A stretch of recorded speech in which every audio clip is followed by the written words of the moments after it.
Ladies and gentlemen, we'd like to introduce today's teams as participants in this historic game. Play ball! Good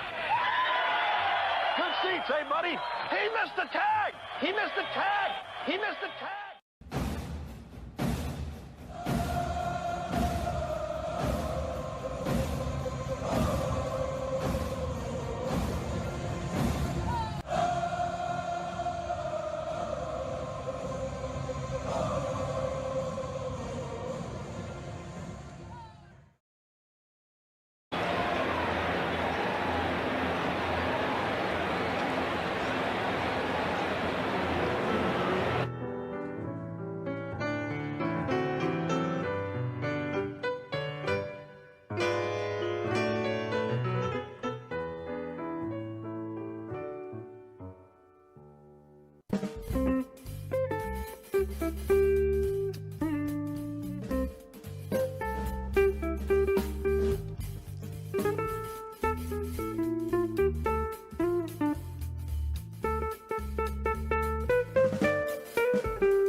Baseball is a beautiful thing. It's more beautiful in an old park. It's asymmetrical and quirky. But even in a dome with artificial turf, it's beautiful. The way the field fans out, the choreography of the sport, the pace and rhythm of it, the fact that that pace and rhythm allows for conversation and reflection and opinion and comparison. In right field, the crowd is tormenting Strawberries, singing, Darryl, Darryl. Little roller up along first, behind the bag. It gets through Buckner. Here comes Knight, and the Mets win. And there's a fly ball deep to left. It's on its way. There it goes. And the Yankees are going to the World Series. Aaron Boone. Ground ball stabbed by Folk. He has it. He underhands to first for the first time in 86 years. The Red Sox have won baseball world championship. Can you believe it? It's a pastime, something you do. It's entertainment, something you watch. And it's a shared experience, something you talk about and read about. But you can apply those same three criteria to other things. What makes baseball special is that it's the best game that's ever been devised. Smith corks one into right down the line. It may go. Go crazy, folks. Go crazy. Sure as God made green apples, someday the Chicago Cubs are going to be in the World Series. A little bouncer slowly toward Bryant. He will glove it in front of Rizzo. It's in time. And the Chicago Cubs win the World Series. Cubs win. What a lucky break. The good Lord wants the Cubs to win.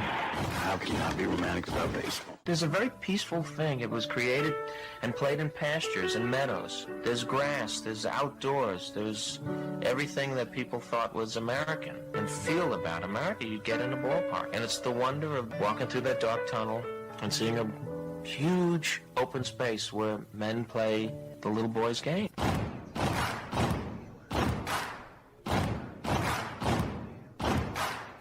People will come. There come caresses they can't even fathom. Not knowing for sure why they're doing it. They'll arrive at your door, as innocent as children, longing for the past. Sit in shirt sleeves on a perfect afternoon. They have reserved seats somewhere along one of the baselines. Back when they were children, cheered their heroes. It'll be as if they'd dipped themselves in magic waters. The memories will be so thick that I've brushed them away from their faces. People will come. The one constant through all the years has been baseball. America has rolled by like an army of steamrollers. Been erased like a blackboard. Rebuilt and erased again. Baseball to mark the time. This field, this game, it's a part of our past. It reminds us of all that once was good. And it could be again. Oh, people will come. People will most definitely come. We're all told at some point in time we can no longer play the children's game. We just don't know when that's going to be. Some of us are told at 18, some of us are told at 40. But we're all told.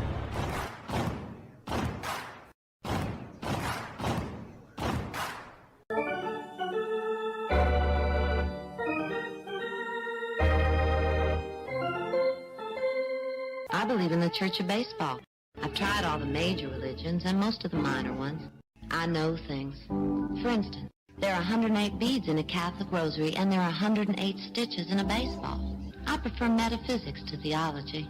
You see, there's no guilt in baseball, and it's never boring. It's a long season, and you gotta trust it. I've tried them all, I really have. And the only church that truly feeds the soul day in, day out is the Church of Baseball. Braves coming. If there's a bigger thing going on right now, I don't know what it is. I never heard of half of these guys. And the ones I do know are way past their prime. Most of these guys never had a prime. This guy here is dead. Cross him off, then. The local press seems to think we'd save everyone a lot of time and trouble if we just went out and shot ourselves. We got uniforms and everything. You know, you might think about taking Jesus Christ as your savior instead of fooling around with all this stuff. I like him very much. He no help with curveball. You trying to say Jesus Christ can't hit a curveball?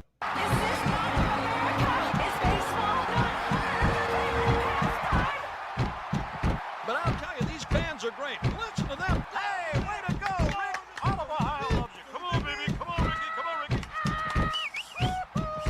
The game doesn't stink. It's a great game. Ladies and gentlemen, welcome. We direct your attention now to home plate. Please remain standing. We call your attention to our fans here today. They will be jointly directed. And now, another fixture. Our national anthem. Oh, say can you see by the dawn's early light what so proudly we hailed at the twilight's last gleaming, whose broad stripes and bright stars through the perilous fight for the ramparts we once were so gallantly streaming, and the rockets' red glare, the bombs bursting in air, gave proof through the night that our flag was still there. Oh, say does that star-spangled banner yet wave o'er the land of the free and the home of the brave? At this time, ladies and gentlemen, we'd like to introduce today's teams as participants in this historic game. Play ball!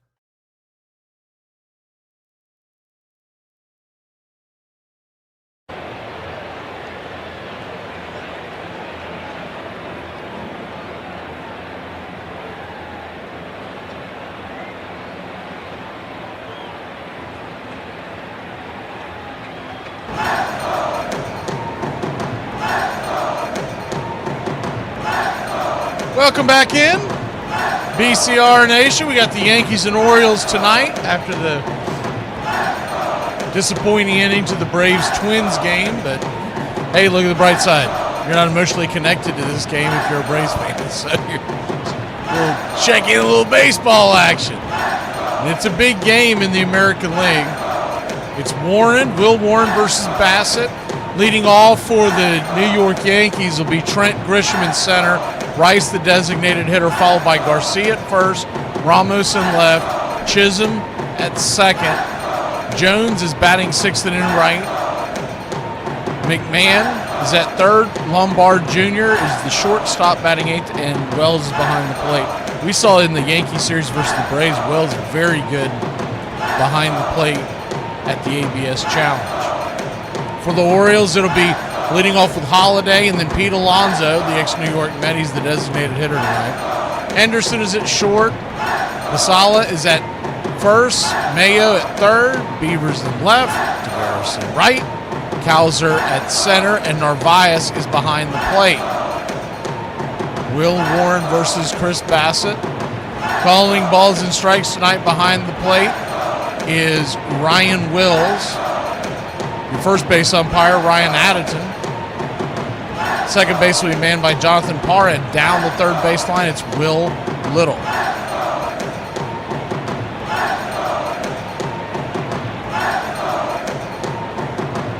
Game time temperatures. Kind of a cool evening here. We're comparing it to the Mid-South.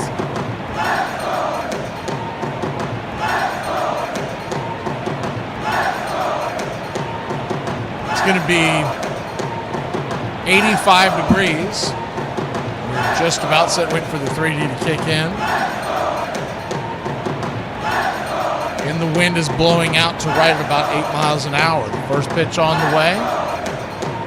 is called for a strike. Righty-lefty matchup. It's 0-1. There we go. It's baseball time in Baltimore, Maryland, and the 0-1 pitch. Drops it outside, 1-1. So a 1-1 count.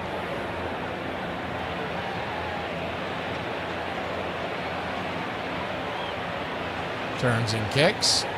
Drops it at the bottom of the zone. Ball 2-1. Trent Grisham.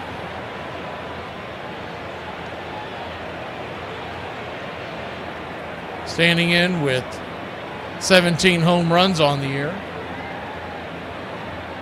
The 2-1 pitch.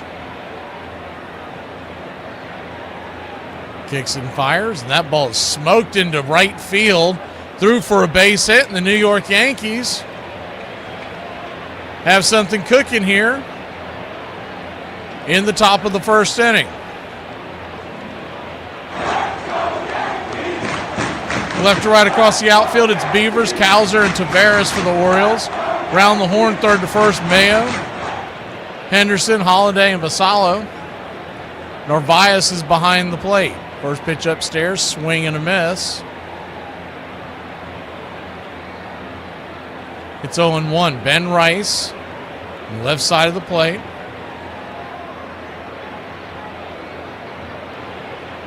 Bassett looking in. Just coming off the IL, 1 star to go. The 0-1 pitch, swing. Smokes it through the hole, and that one's going to get through. They'll go station to station. That hard hit ball, not a chance for the runner to get to third base.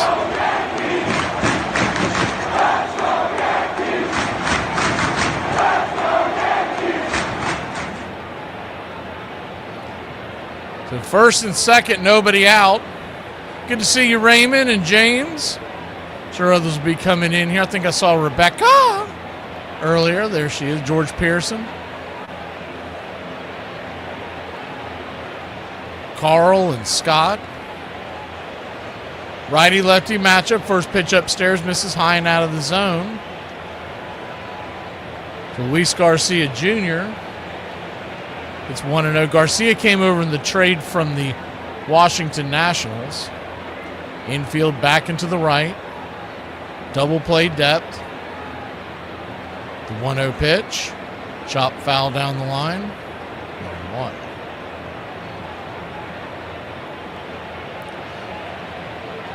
And 1-1 count.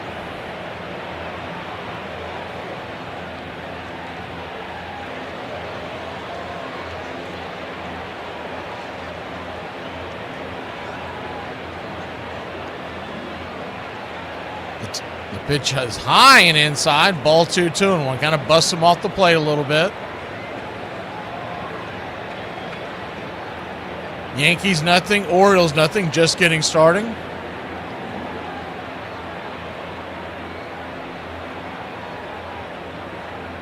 The 2-1 pitch. Swung on, chopped foul down back behind the plate. 2-2.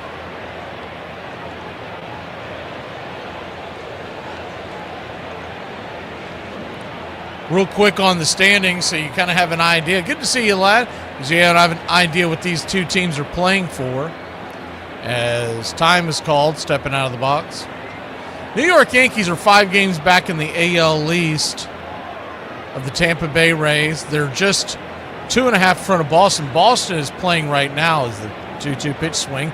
Chopped on the ground. It's going to be a 4-6-3 double play. The runner at second moves down to third. And there are 2 outs.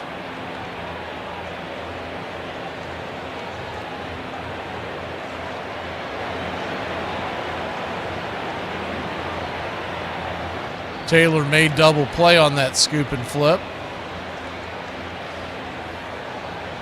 In the wild card standings, Red Sox, by the way, are tied at 5 in the 7th with the Diamondbacks. They hit a 3-run homer during our break. To come back, it was 5-2 at one point. First pitch, righty-righty matchup to Ramos. Outfielder traded over from the San Francisco Giants at the deadline. It's 0-1. Helio Ramos.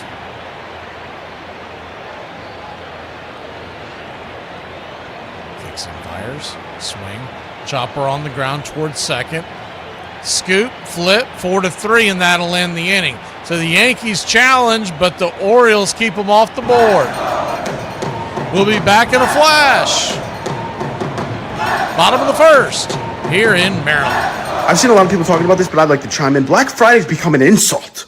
Okay, the younger generation is never going to understand. They're going to be like, I heard in 2010 that somebody punched an elderly woman in the face for a TV. Yeah, because it was 80% off. It wasn't like 5% off with 0 interest. That's a Labor Day sale. That's a Memorial Day weekend sale. That's not Black Friday. Black Friday should make me walk into the store and go, holy f***, I'll wrestle somebody for this Duval. He's workshopping his Duval right now. Hopefully he'll have it ready for the road at some point soon. Duval. Give me a phrase that somebody born after the year 2000 wouldn't understand. I sure hope nobody calls and somebody answers the phone and it kicks me offline. Yeah, so I was driving up and I realized I forgot my CDs at home. I had no music in the car. None. Get off the internet. I need to call your grandmother. Yes, ma'am. I just lost the game. The Cowboys are headed to the Super Bowl. Thank you. And then, they told me, and it was pretty emotional at the house. I think we all thought it was probably going to happen, but until that phone rang, until he got the call, we didn't know for sure. And then it was just like a whirlwind. Police escort to the downtown airport, get on a private plane, fly to New York. How cool was that? It was amazing. It was really a great, fun summer, great memories. 1999 Hall of Fame inductee, George Brett. To have one of the biggest honors bestowed upon you, it's a pretty special weekend. It's a weekend I'll never forget. The great George Brett. It kind of reminds you of the 7th game of the World Series, Not sweating yet. You have all this anxiety and nervousness in your system and tension that you just can't wait to get it over with. Thank you for listening, liking, and subscribing to Braves Country Radio.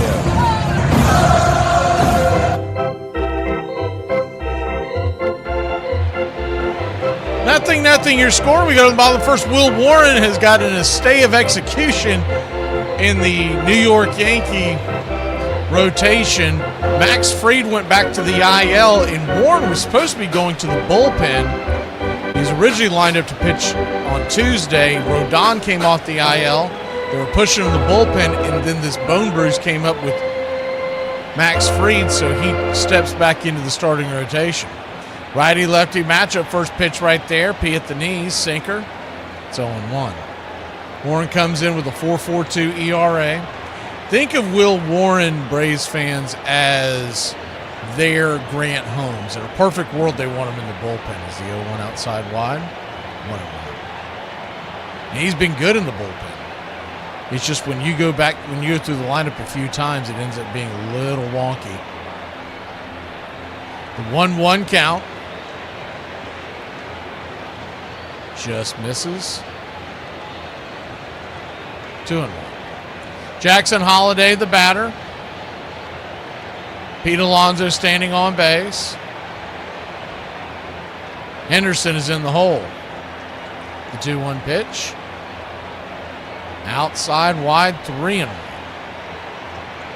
We'll keep you up to date on the Philadelphia-Miami game. Would have called that, but it's an out-of-market game, and it wasn't working for us, A. And B, I can see it, but it's very, very far behind the 3D monitor you see. The pitch on the way is outside wide, ball 4, and Holliday heads on down to first. Leadoff walk. Pete Alonso coming to the plate. So long story short, wasn't able to call that game, so we're bringing you this game. This game is blacked out in a lot of areas because of the Amazon rules in New York. Is the first pitch outside wide for a ball. It's 1-0. 1-0 count. Alonso, 28 home runs on the air, batting .854, .267 batting average. I'll never understand why the Mets didn't want to re-sign him. The 1-0 pitch. Right there at the knees. 1-1. A lot of Mets fans are very upset about it. They know he's not a great defensive first baseman. The guy always hits, and he wanted to be a lifetime Met. Like, he's one of those guys that actually wanted to stick with the organization. The 1-1 swing fouls it down the line. 1-2.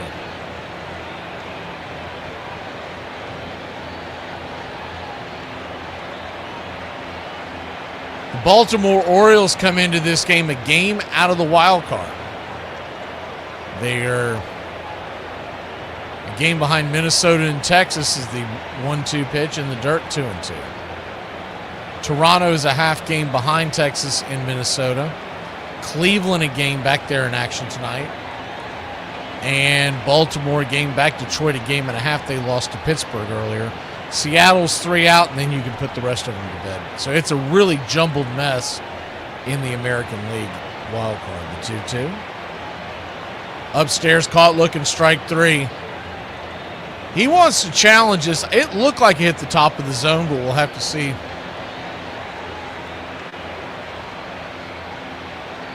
And he is wrong. Wrong, wrong, wrong, wrong. Wrong, wrong, wrong, wrong. You're wrong. You're wrong.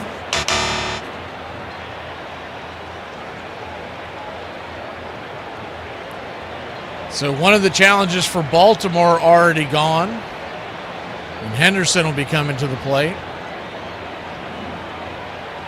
Righty-lefty matchup.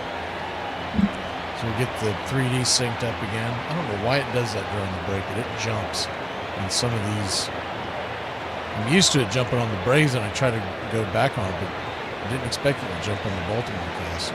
First pitch is right there outside for a ball. It's 1-0. Gunnar Henderson, 20 home runs on the year. He was on the WBC team. Got to see quite a bit of him this spring, the 1-0. High and out of the zone, flips it down to the first base side. Runner back in time, 2-0. 2-0 count. 0-0 your score. So essentially you have 7 teams fighting over one wild card spot in the American League right now. The 2-0 pitch, right there on the outer edge. 3-0. Did not get the call. Seattle is 3 back. They've got a lot of teams they've got to jump over, but in theory, they're still winning. After that, Kansas City, the Angels, and the Athletics, the only teams that you can say are done. The 3-0, high and out of the zone, ball 4. So he'll head on down to first.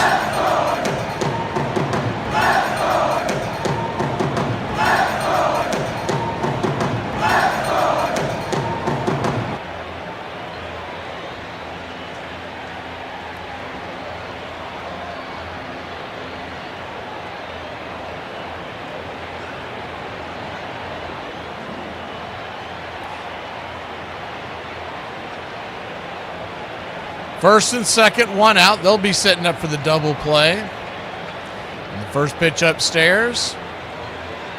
The Sammy B is swung on and fouled back out of play. It's 0-1.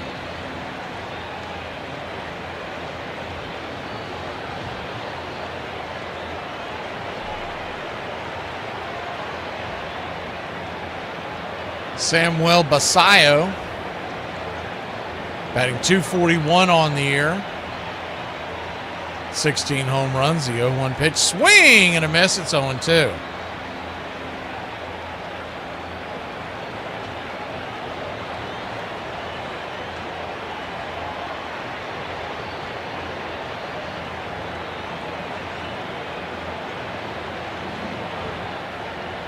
The 0-2, kicks up, kicks high.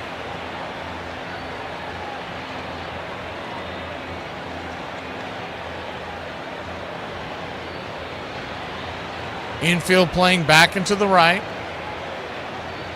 The 1-2 pitch. In the dirt, backhanded. 2-2. Philly already with the 1-0 lead over the Marlins in the third inning. Alcantara's on the mound tonight versus Nola. You got to figure they got a fighter's chance.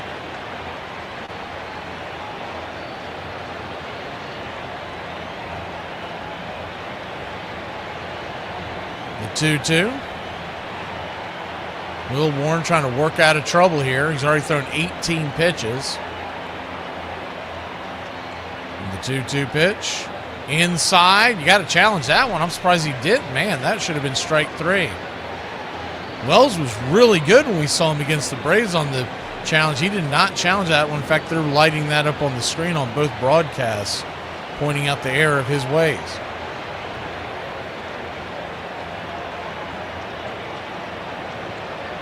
The 3-2 pitch, swing lifted, high and deep into center field, going back on the track, making the catch as Grisham fires it back into the infield, and the tag up will be made by Holiday. He'll make it down to third, but there are 2 outs.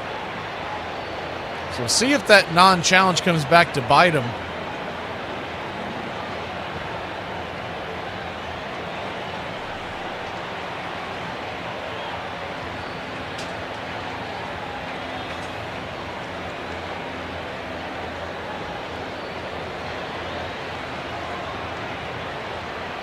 Coming out to the mound now to have a quick powwow with Will Warren is the pitching coach, Matt Blake. Maybe he saw something.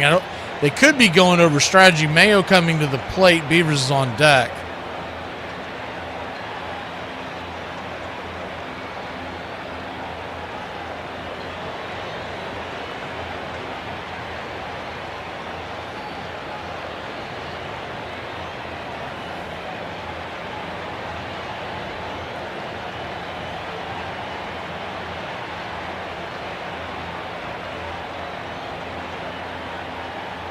Runners on the corners, 2 outs.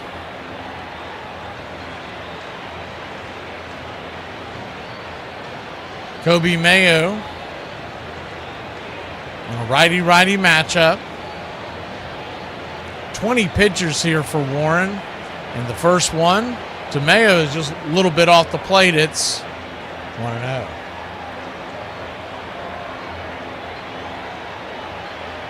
The 1-0.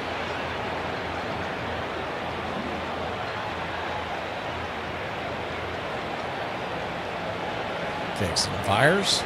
Swing and a miss, 95 miles an hour. It's 1-2.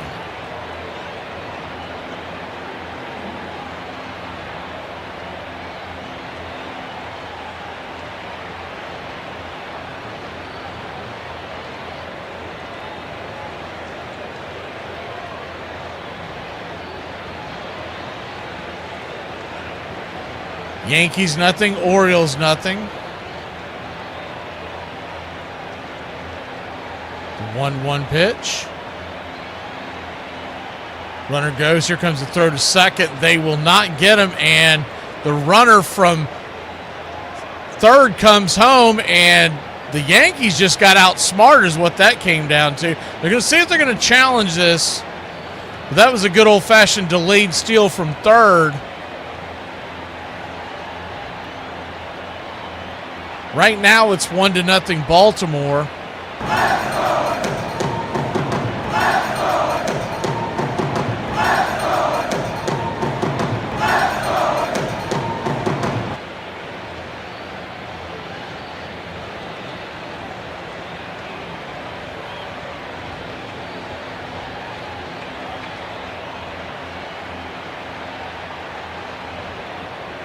First pitch on the way off that stolen base is a swing and a miss.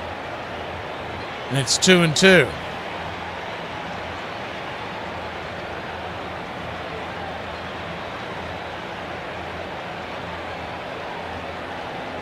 The 2-2. Swung on, popped up. Out of play. We'll do it again.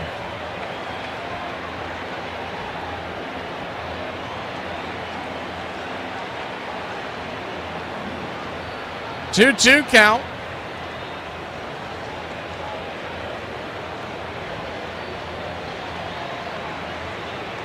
Runner at second. The pitch on the way. Caught looking strike 3, and this time home plate umpire Ryan Wills gets it correct. We'll be back in a flash. So the challenge that was not cost the Yankees a run. Top of the second we go. 1-0 Baltimore. Michigan-Ohio State feels like you're asking me to pick which one of your kids is my favorite, and I just can't, because I don't like any of your kids. Camden Yards is where the Baltimore Orioles play their home games. The ballpark was actually built very close to where Babe Ruth was born. In fact, Ruth's father allegedly owned a pub exactly where center field is today. Lager, the beer that brought the forest down. I drive an exotic imported sports car. I eat exotic foreign food like frankfurters and pizza. But when it comes to numbing my mind, I'm a patriot. I drink the beer that brought the forest down. I'm a lager man. And hey, it's happy hour somewhere. Lager brings out the patriot in you. Hey babe. Yeah. I decided that tonight I'm gonna skip out on Tuesday night football and take you on a date. Really? Yeah. Okay. Do you want to? Yeah. We can go get sushi or something. Yes. Okay, let's do it. Okay. Yay! Actually? Yeah. I figured I'd put a break on football for a little bit, just because I feel like we watch it a lot. It's a game where the emphasis during the course of it is put on a single individual. Fly ball goes out towards the left fielder, and he has this moment of what's going to happen. Fred Snodgrass, who was one of the great players for the Giants back in the old days, and I think it was in 1912 he missed a fly ball which lost the Giants the World Series. When he died, this enormously successful man at the age of 83 or something like that, you know, a banker in California or whatever, Fred Snodgrass dies, muffed fly ball in 1912. I mean, this, and despite his success, despite his joys or grandchildren and so forth, there was this one stigma that was attached to him for the rest of his life. So it does indeed have to do with, you better catch that fly ball out in left field or you're marked forever.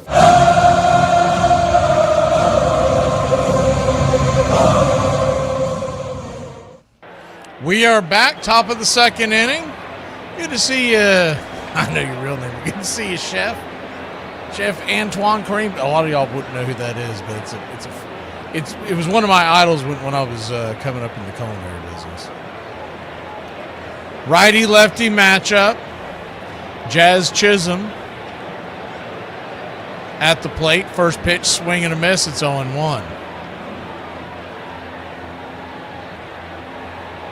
The 0-1.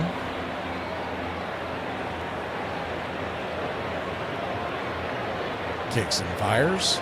Upstairs, top of the zone. 0-2. So an 0-2 count.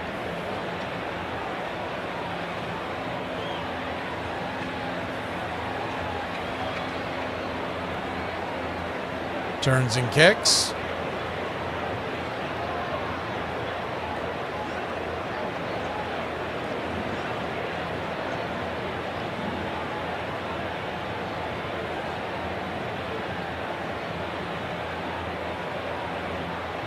One to nothing. Baltimore leads the Yankees. The 1-2 pitch just missed inside. We'll go ahead and pull this down a little closer now that there's no action on the base paths.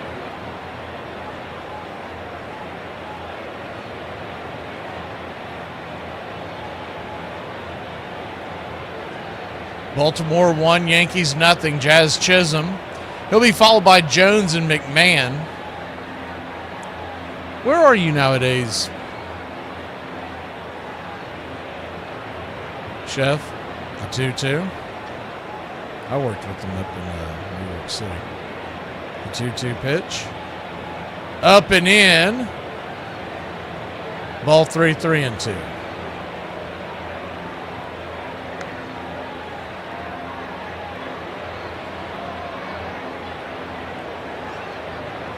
So a full count from Bassett. Like I said, he just came back off the IL recently, the 3-2. Down and in, ball 4.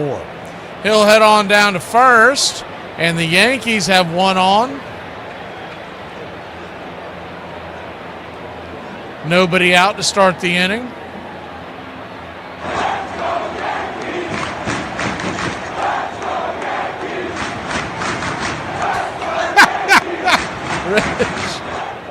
Of course they are. Man, I'm telling you, I had a bad feeling about this road trip since day one when I saw that's when we put that Chicago rain out in the middle of this. Is the first pitch, swing and a miss. It's 0-1.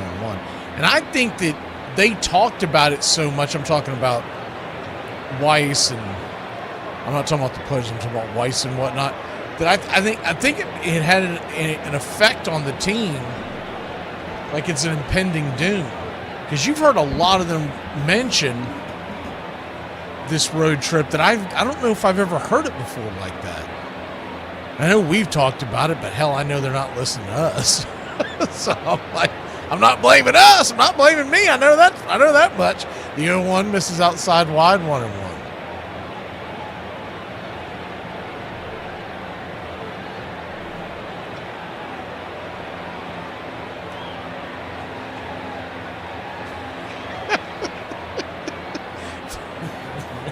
One pitch. Swing and a miss. 1-2. Those of y'all listen on external radio. It's a pretty funny chat going on there. Braves Country Radio on YouTube, or BCR chat. You want to jump in, it's youtube.com/@BravesCountry, or you're just looking for Braves Country Radio on your app. 1-2 count. Jones open stance from the left side.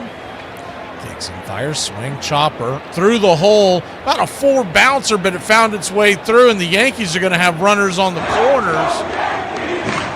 Nobody out. Jazz goes from first to third. Welcome in, Michael.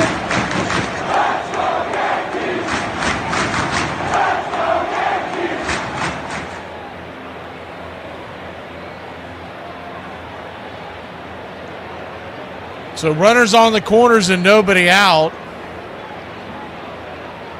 Figure we have a much better chance of seeing some good offense in this game. Ryan McMahon standing at the plate. First pitch on the way. Drops it. Man, that was a beautiful teardrop curveball. It's 0-1. Y'all would remember Bassett. I mean, he pitched, not only did he pitch for Toronto, but he was a Met. It's always been a solid. Yankees are challenging that, and they are going to win that challenge. Man, that was a hell of a frame because I thought it was a strike. But it actually missed by about almost an inch below the zone. I see it now on the 3D, but when I was looking at it on the screen, it was a good frame. 1-0. Right there at the knees, 1-1. So a 1-1 count.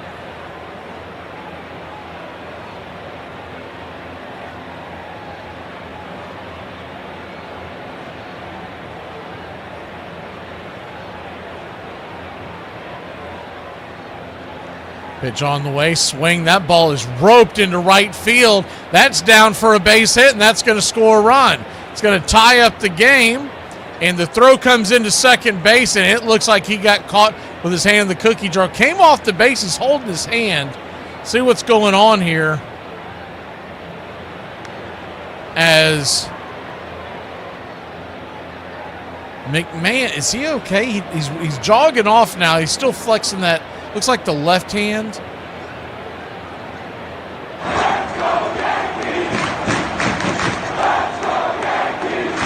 Getting over to third was the runner at first, so you've got a runner at third and 1 out.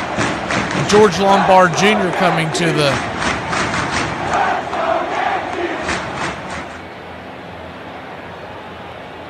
Man, what did he do? They're showing him re-slide. I guess he jammed his hand in the base as he went by. Because it can't be in the tag. I'm thinking he jammed his left thumb. First pitch right there. Inside for a ball. It's 1-0. Righty-righty matchup. That was a weird slide. He was sliding around the base almost like he's coming home. Stuck his hand out, and he found out why you don't do that. 1-0. Right there. Bottom of the zone. Called a strike. Probably should have challenged that one. It's 1-1. You can't challenge everything. Ryan Wills, we've had him a few times in Braves Country, and he has not been impressive.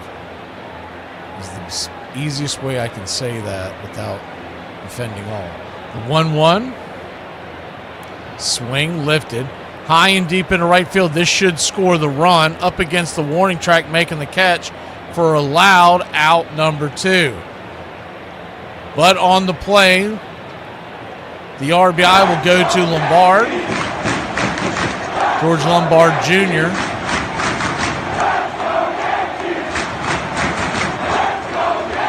And that's how you do it. Get him on, get him over, get him in.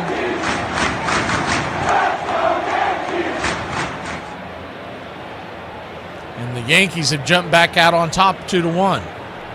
2-1. Wells shows bunt. The catcher drops a bunt. We saw him do that before in Atlanta. Here comes the throw. It's going to be close. It's a long throw, and he'll get him by about a quarter step. Great grab and throw by Mayo, putting some mustard on it. We'll be back in a flash. You guys need anything, let me know. You got it. Once it's turned on, the sign will spell out Deli Cat Essen. December 17th, Orville and Wilbur Wright achieved the first powered, manned flight at Kitty Hawk, North Carolina in 1903, realizing a dream pursued by inventors and visionaries for centuries. From medieval sketches of flying machines to Da Vinci's designs and 19th century gliders, humanity had long aspired to conquer the skies. The Wright brothers, bicycle mechanics from Dayton, Ohio, shared a passion for flight and combined their mechanical expertise with relentless experimentation. They developed the Flyer 1, a wood and fabric biplane with a lightweight gasoline engine and handcrafted propellers. Choosing Kitty Hawk for its steady winds and soft sand dunes, the brothers took turns piloting their creation. At 10:35 a.m., Orville flew the first successful flight, lasting 12 seconds and covering 120 feet. They made 4 flights that day, the longest by Wilbur stretching 852 feet in 59 seconds. Though modest in scale, this groundbreaking achievement marked the dawn of aviation, forever changing transportation and the world's future. Other great town names. Lititz. Oh, it's Lidditz. DD Mega Doo-Doo. Tell me your favorite team without telling me your favorite team, based on an opposing player or a team that broke your heart. I thought his speech was great. Thank you, Kansas City. Today concludes a long journey that has taken me from Southern California throughout America, and I stand humbly before you today in Cooperstown. It is such an honor to stand here and to be inducted with such good friends. I dreamt the same way Nolan did, and I dreamt the same way Robin did, and this is a dream come true. The Hall of Fame, it's a fraternity like no other.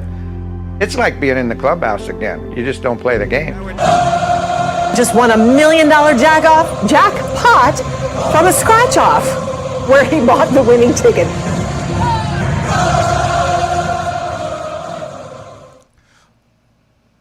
Welcome back. We're in the bottom of the second inning, and 2-1 your score.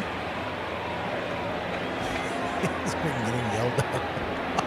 Hope that doesn't mean everybody's getting fired. First pitch on the way. It's outside wide by for a ball. It's 1-0. 1-0. He keeps showing that replay. I mean, the only thing I can think of, it looked like he jammed his hand. And I believe it was his thumb he was holding as the 1-0 swing and a miss. 1-1. 1-1 count. That's the bad news if you're a Yankee fan. The good news is he's still in the lineup as far as I can see. They have not made any adjustments. So it's the 1-1 pitch. 1-2. Philly up on Alcantara 3-0. They have no pulse. They usually play, you know what's dumbfounding about this is the 1-2 pitch swing. Rolls it down the line, foul. They usually play the Phillies really tough, but they are just laid over.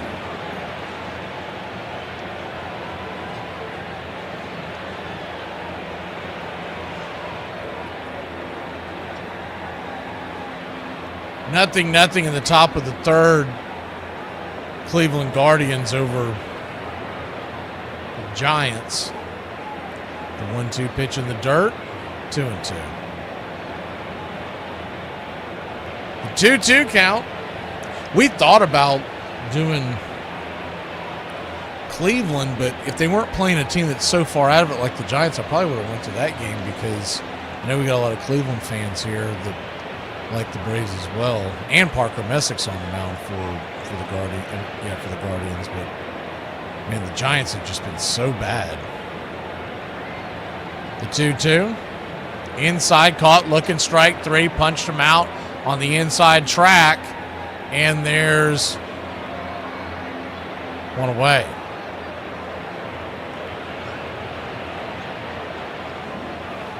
James Ray has reappeared. Good to see you, buddy.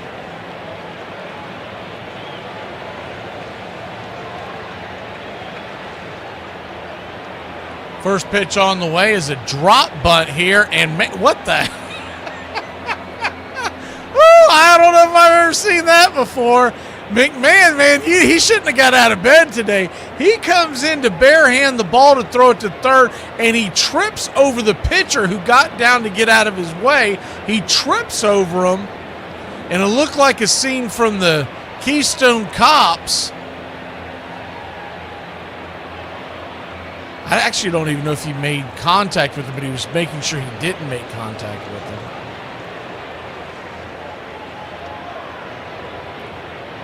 That's one of those ones, if you're the pitcher, you have got to get out of the way. Kind of reminded me of earlier in the day when we were doing the Braves versus Twins. It wasn't as bad, it wasn't as egregious, but when Michael made that catch in the outfield and was trying to throw it back in, and Acuna bends down in front of him, man, you can't you can't step into the throw, which is why his throw went up and out and away. Usually that's a much closer play. Talking about the one at the Braves game. That one there, the third baseman, he's got the only chance at that play. First pitch is right there for a strike. It's a home run. I still don't think he gets him, but he's the only one that had a shot. It was a really good bunt. Colton Cowser batting .215 on the year with 11 home runs. Taveras, who has good speed, standing at first. The 0-1 pitch, swing. Lifted out to center field and coming in, running in, making the catches. Grisham, he's going to fire it to first, and the runner's got to get back quickly. Here comes the throw. The tag is applied, and I guess he is just safe. They're calling him safe, and Garcia is looking at his hand. I think he got a spike on his finger, or hand in general. And the Yankees are just beating themselves up. That was really bad base running by Taveras, by the way. He should have been getting back much earlier. I guess he thought that ball had a real chance of getting down, but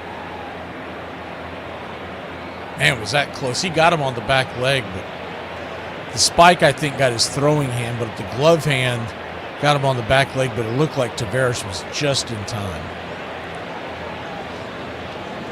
Runner at first, 2 outs, bottom of the second. And 2-1 your lead for the Yankees. Orioles trying to answer back after they got one in the first. 1 run, 1 hit, no errors for Baltimore. 2-4-0 for the Yankees. Pitch outside wide. 2-0.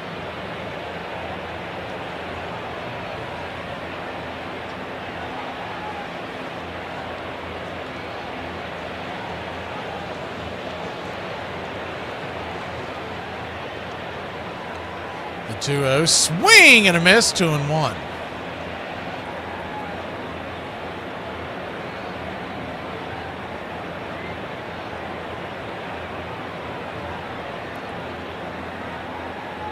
Two-1 count. Runner at first, 2 outs. The pitch, swing and a miss, blows it right by him.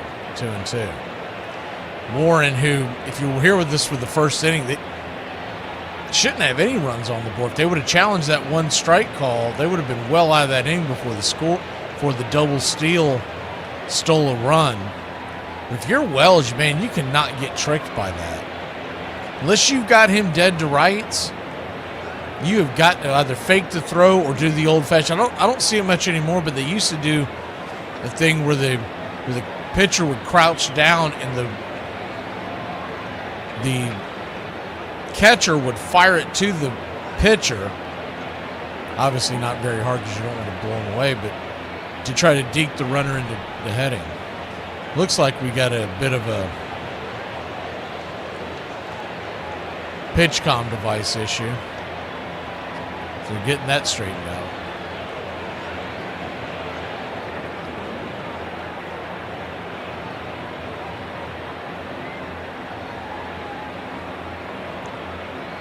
So the 2-2 count.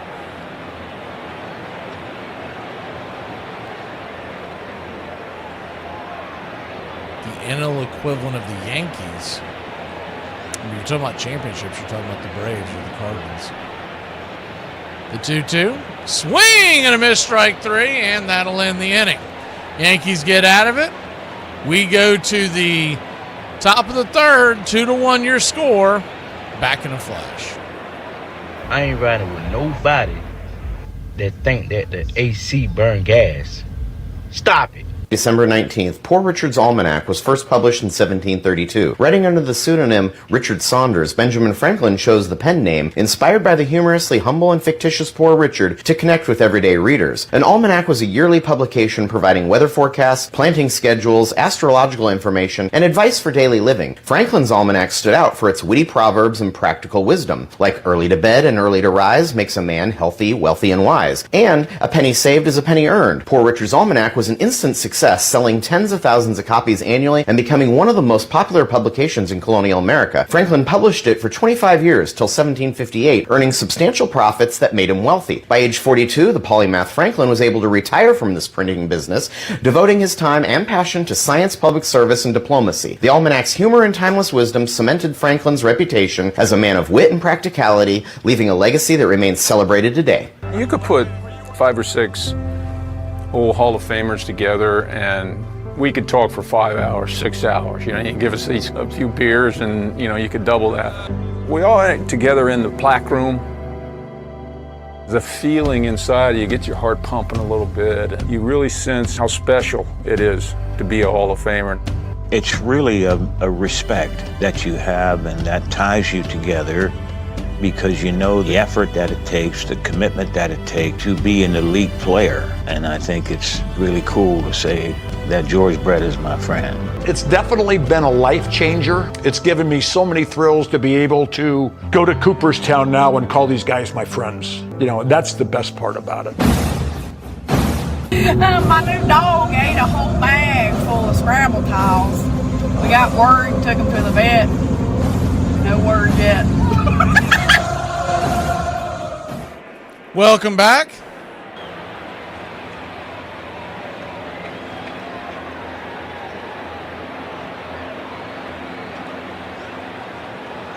The 22 is supposed to be for the 2, and that's Weiss's number. And there really isn't any other 2 that you could link to it. So that's why I picked the 22. Honest Engine. Thought about editing it, but then it wouldn't be genuine, so we just went with Weiss's 22, excuse me. First pitch to Trent Grisham is fouled back out of play. It's on 1. It makes more sense later on because when you get to year 3, it's Dale Murphy. When you get to year 4, it's the 44 of Hank Aaron. The 0-1. Swing. Fouls it back. If we were the Yankees, then we'd have a bunch of pick from, right? Because Jeter is 2. Babe Ruth was 3. Gehrig was 4. DiMaggio 5. I think 6 was Bear. Might have that mixed up. 7 I know was Mantle. Bear might have been 8. The 0-2 count. Down and in, 1-2.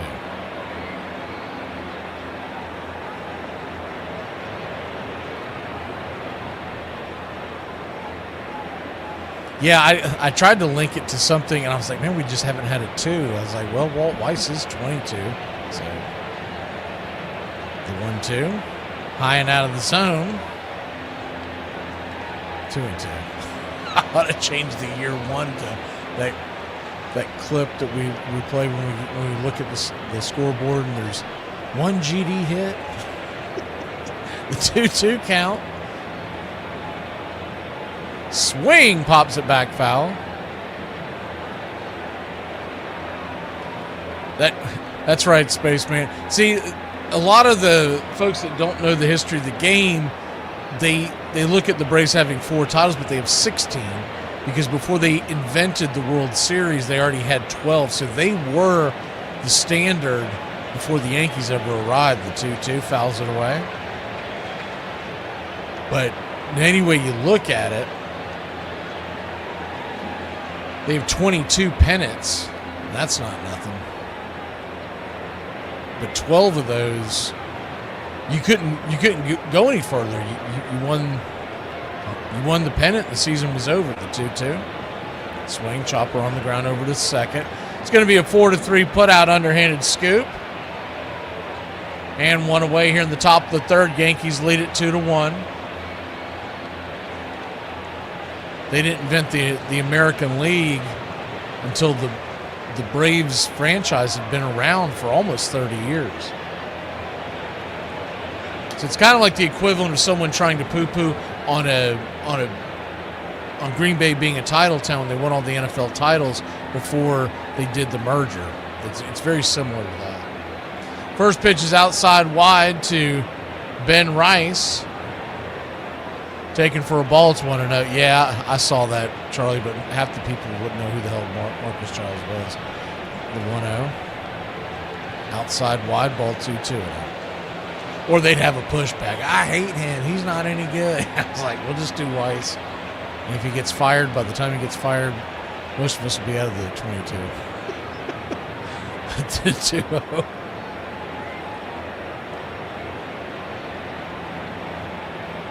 Swing, fouls away. Like the only number 2 that I could think of that was even famous in Atlanta sports history was Dion, but that was with the NFL team because I don't think he wore 2 with the Braves. I think he wore.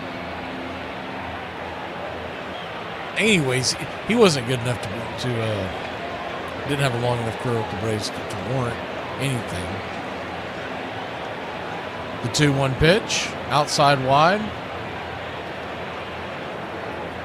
3-1.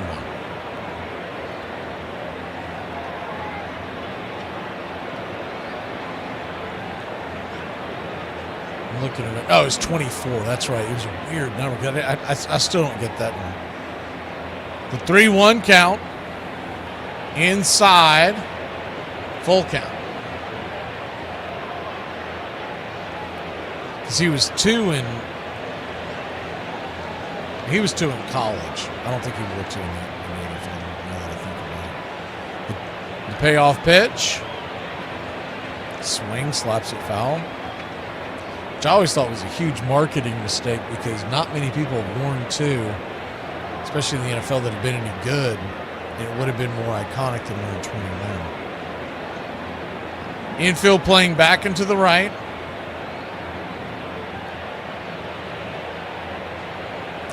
He's the only one to do it in the same week. He did it with when he first came up with the Braves. 3-2 foul back, or excuse me, when he first came up with the Falcons, he had hit a home run with the Yankees. So no one's even ever done it in the same week.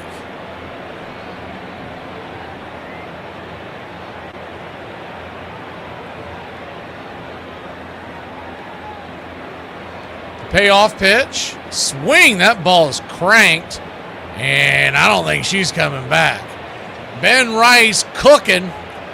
And she gone. Uncle Ben goes yard, and it's a 3-1 lead. How far did that baby fly? That ball was absolutely launched. Let's go Yankees! Let's go Yankees! Let's go Yankees! Let's go Yankees! Let's go Yankees! Let's go Yankees!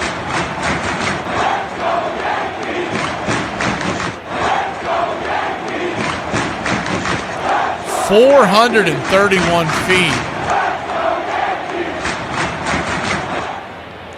And Honest Engine, they may have cheated him on that. That ball was smoked. Garcia Jr., the batter, the first pitch swinging, knocks it down the line, foul. The bat exploded.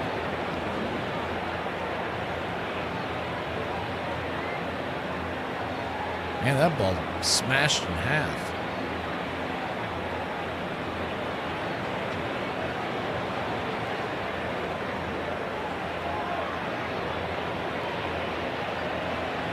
That ball hit the very end of the bat. That thing just... The bat almost hit the pitcher.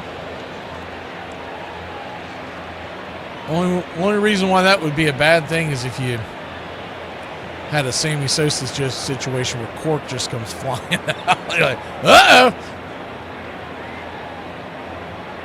0-2 count to Garcia. After getting a new bat, the pitch on the way, swing, laces it out to center field, and that's down for a base hit. Not a hard hit ball, but he hit them where they ain't.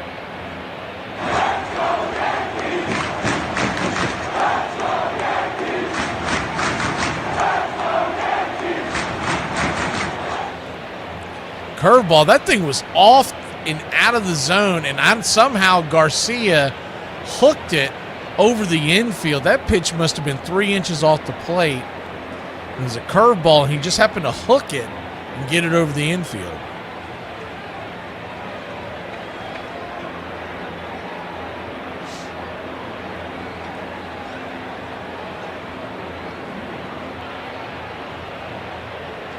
Helio Ramos comes to the plate. 1 on, 1 out. First pitch on the way is upstairs for a strike. It's 0-1. I think that's the beauty of being a fan, Charlie. You can either take your point of view and not want to say anything, or you can beat the hell out of them because they're your team. So it's one of those things where, where they say, I can say what I want, but outsiders better not say anything. You go 1 outside wide, 1 away. You could have 20 of y'all in here bashing the hell out of the Braves. The moment a Mets fan came and goes, yeah, they do suck, you'd be like, hey, wait a minute. Righty-righty matchup, the 1-1 to Ramos. Swing, slices that one to right field, and that's going to get down for a base hit. This has got to be driving Bissett crazy. The Rice home run was smoked. Most of these other hits, he's given up 7 hits now. I would say 5 of them have just been off the end of the bat. Just little flares.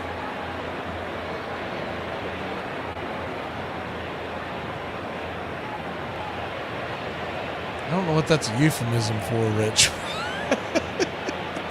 You do you. Jazz Chisholm, the batter. First pitch on the way. Swing, smoke down the right field line. Snagged by Basayo. That's a line drive out. He kept it off the turf, and there's 2 down. That's how you know this is a weird, funny game. Those little flares dropped down for base hit, and that ball was absolutely ripped, and it's an out.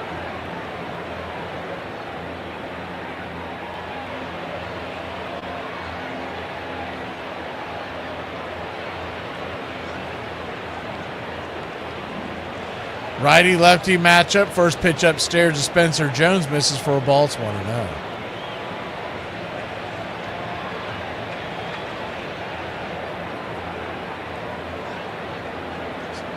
So multiple cats or just one cat?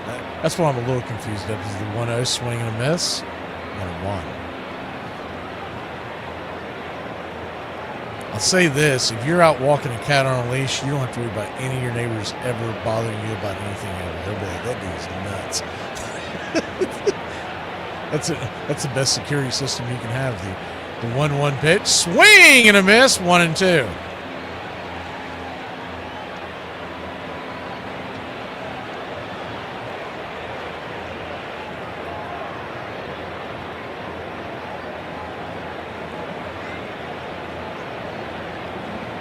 The 1-2 pitch, outside wide, 2-2.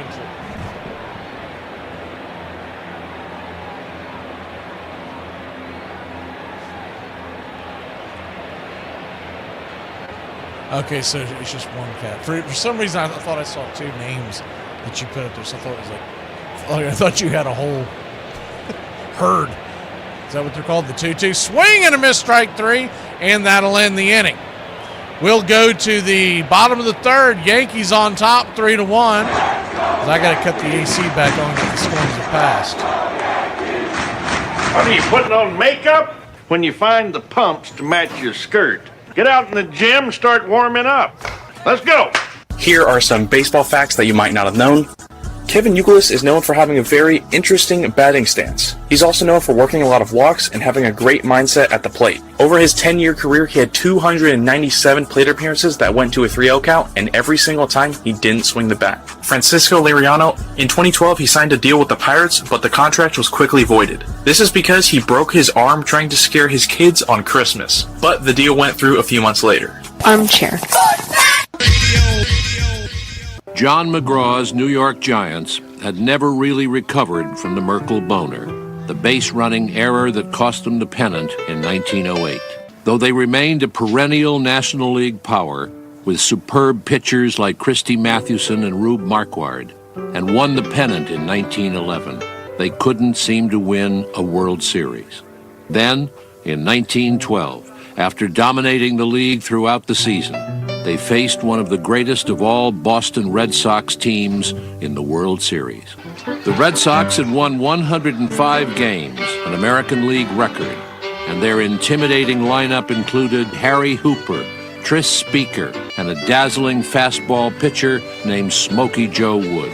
Smokey Joe Wood was a pitcher who, though not remembered nearly as well as Walter Johnson, was at his peak his equal, and such that in the 1912 season they both had these extraordinary streaks of winning 16 consecutive games. When he was at his prime, it was Walter Johnson who said of him, "There's no man alive throws as hard as Smokey Joe Wood."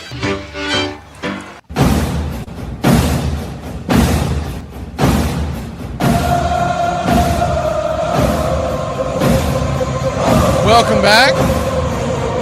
3-1 your score. We go to the bottom of the third.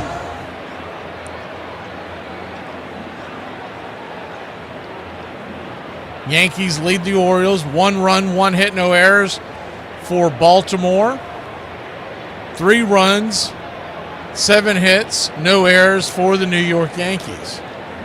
That's all we got. 1 damn hit. You can't say damn on the air. Don't worry, nobody's listening anyway.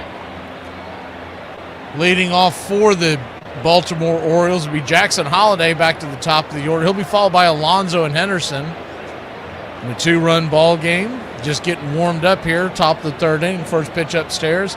Misses high for a ball. It's 1-0.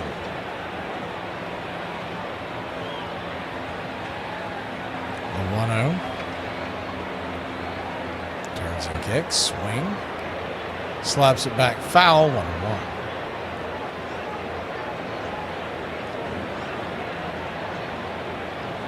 Oh, he took off? Okay. 1-1 count. And there is a glare coming off the windows out in right field. I guess it's not affecting the batter. They just showed it. You'd think that would be something they would address. They have those industrial buildings back behind the stadium in Baltimore. Is the 1-2 pitch, chopper back to the mound. Warren's got it underhand flip. And it's a 1-3, 1 away. Where were we at earlier this year that they were blaming the reason why the Braves couldn't hit because there was a glare? But anyways, this thing's damn near blinding.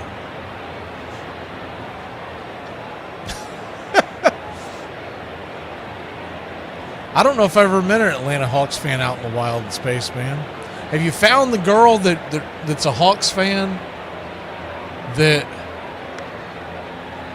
is the first pitch on the way, swing and a miss? It's 0-1. She just went viral like this past season, and young girl on TikTok, and she's extremely entertaining as far as the way she's. It doesn't matter what sport. If you don't like NBA, it doesn't matter. You have to respect the fact she's a diehard fan at a very young age. I guess is what I'm trying to say. First pitch outside wide for a ball off that 0-1. It's 1-1. She is diehard. The 1-1 upstairs. 1-2. I think she lives in Texas, is what she says, but it's because what's the guy's name that used to be Trey? Was her favorite player growing up. Which is funny to hear someone say that she's so young. The 1-2 foul. Fouls it over the right side of the infield to go into the stands. We'll do it again. But I guess she became a fan of basketball when Trey was in Atlanta, and now he's moved, right? He's in, where the hell did he go? Was it Dallas? Something like that. Anyways. But she's still a Hawks fan because of that. And she didn't change her, which I have to give respect to because a lot of NBA fans just follow players. Is the pitch in the dirt, 1-2.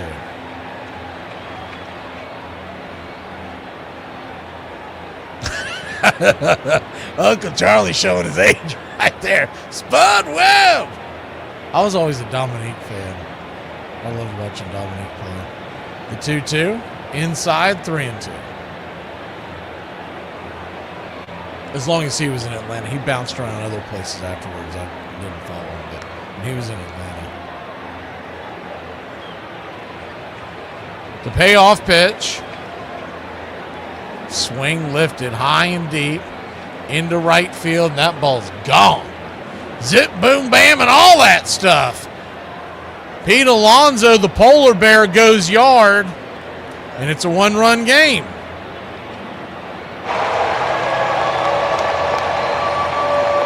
How far did that sucker fly? That got out in a hurry.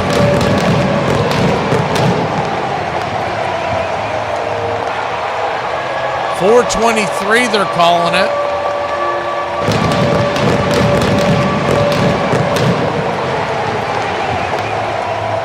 Yes, Spud Webb was the really short guy that won the duck contest. 3-2 your score. Then back to work goes Warren.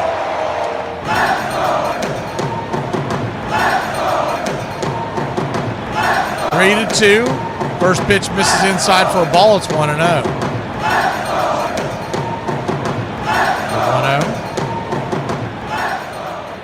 Inside 1-1. It was him and Muggsy Bogues. Muggsy played for the... I'm sure he played elsewhere, but I remember Muggsy as a Charlotte Hornet. He was on there with Larry Johnson. Pitch misses down and in. Ball 2-1. I used to be a huge NBA fan. When they started outlawing defense, I started losing interest. And it's faded over the years, but I still pull for the Celtics. The 2-1 outside wide, 3-1. Was not happy with the trade they made. 3-1 count. Right there. Full count.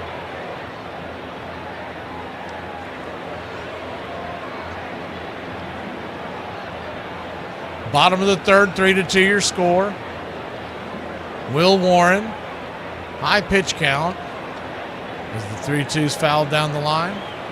That was pitch 57 of the night for Warren.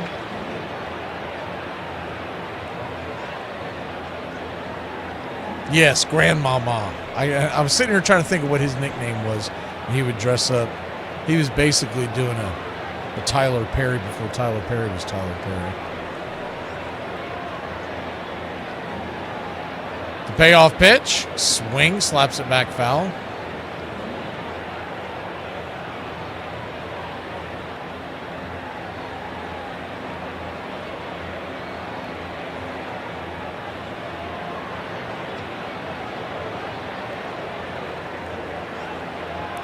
Full count offering, swing, slaps it down the line.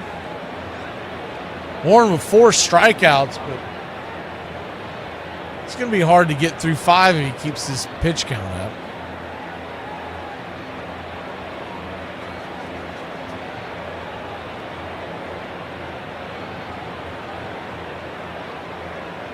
The only Space Jam, in my opinion, James. I don't think I've never watched, nor will I ever watch the new one. Certain things ought to be left alone. The payoff pitch, swing, rips it through the infield, past the glove of the first baseman. And here comes the throw down to second base, and he is just in time.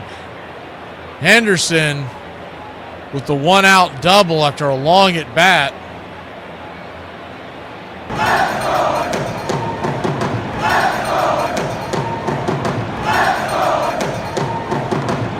Garcia tried to get that ball, but that ball was smoked by him at first.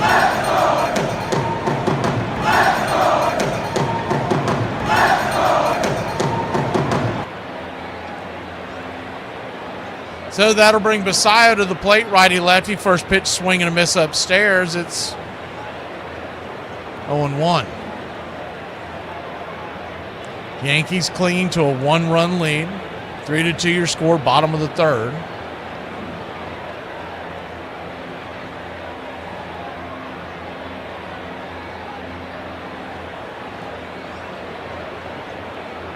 The 0-1 in the dirt, 1-1.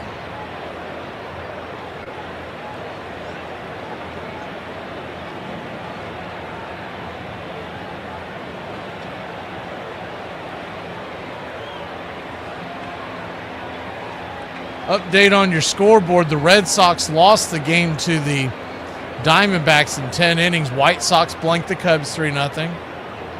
Is the 1-1 inside 2-1. Braves and Twins, that's a final. We don't need to go over that score. Mets 4-2 winners over the Padres. Pirates 4-3 winners over the Tigers. And they're saying that ball hit him. Boone wants to see if Boone wants to challenge it.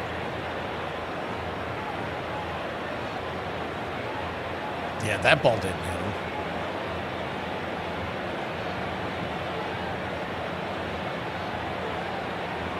There's no way that ball hit him. That ball hit him, he would have been writhing in pain. Said he just kind of pointed at his arm. I think he got me in the arm with that hard baseball right there on the bone. That doesn't mean it's going to get overturned, but there's no way that ball hit him. They'll take it to the replay booth in New York City, so there's no bias there.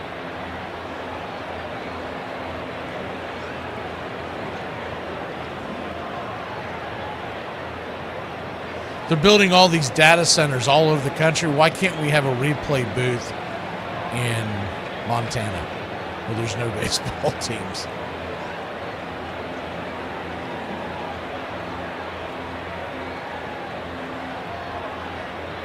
I mean, do you blame him, Rich?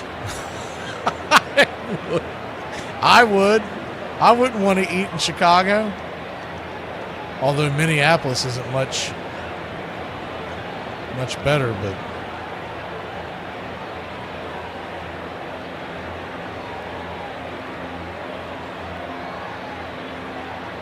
here comes the official call on the field. They're saying it hit him. There's no way in hell it did. Anyways, runners on first and second, 1 out. Not a shocking turn of events considering replay. So first and second, 1 out. It really changes the inning if you're Warren, who's already at 63 pitches through 3 innings. Mayo's coming to the plate. You got Beavers in the hole. First and second.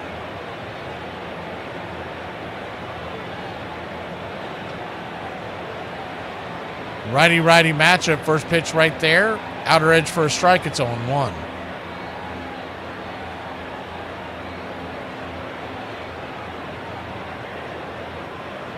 The 0-1.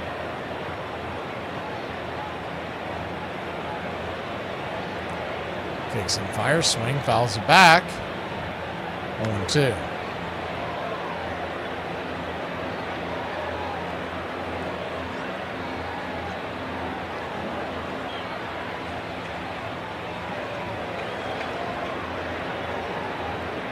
The 0-2 count. Welcome in, Peasy.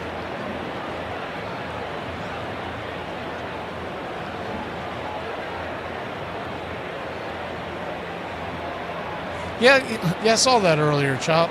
The 0-2 fouls it back. Ow. Just gets out of play. Wells given chase, but ends up on top of the first base dugout of the Baltimore Orioles. He was one of the originals. I want to say he was 96. It was either 94 or 96. He was either born in 30 or 32. I can't remember, but I did see that they did a whole thing on it either late last night or this morning. I saw them going over it. Couldn't hear it, but I saw it in the background. The 0-2 pitch. Swing! Smacks it down the line, foul. Is that what it was? He was born in... So he was born in 32, but didn't quite make it to his birthday. It's a hell of a ride. No way in hell I'm making it that long, so cheers to that fella. 2 on, 2 out. A 2 on, 1 out, an 0-2 count. Steps out of the box.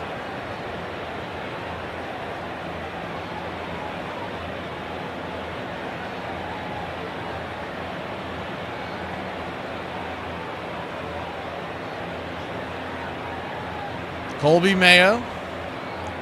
On a 2-strike pitch, swing, chopper down the line.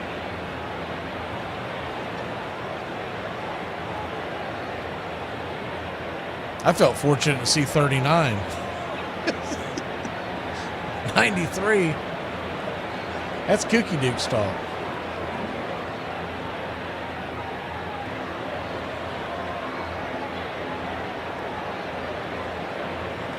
The 0-2 pitch. High and out of the zone, 1-2.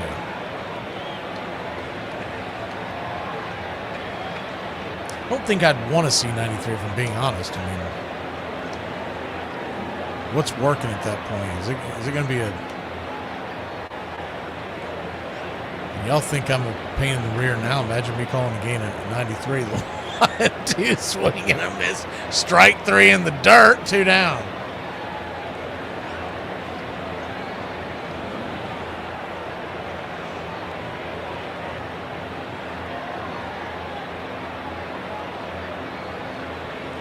That ball is way out of the zone. That's a wild swing.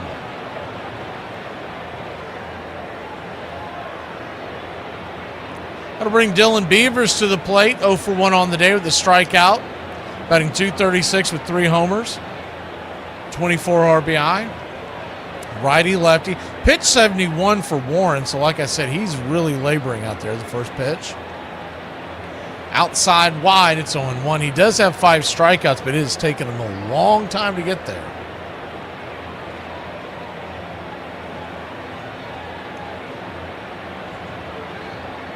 The 0-1. In the dirt, 1-1. They've got a left-hander warming up in the pen for the Yankees. Looks like it's Ryan Yarbrough. He's the swing man out of their bullpen, so they're already planning getting him out. 1-1 pitch. Upstairs. 2-1.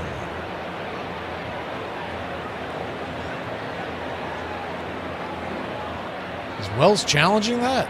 That's a terrible challenge. He was so good in the Braves series. That really shocks me what he's been doing today. Wrong.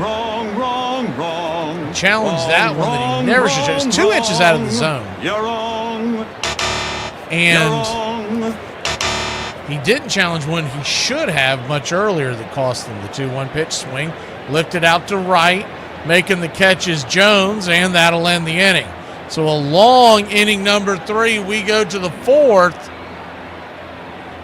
in a 1-run ball game here in Baltimore.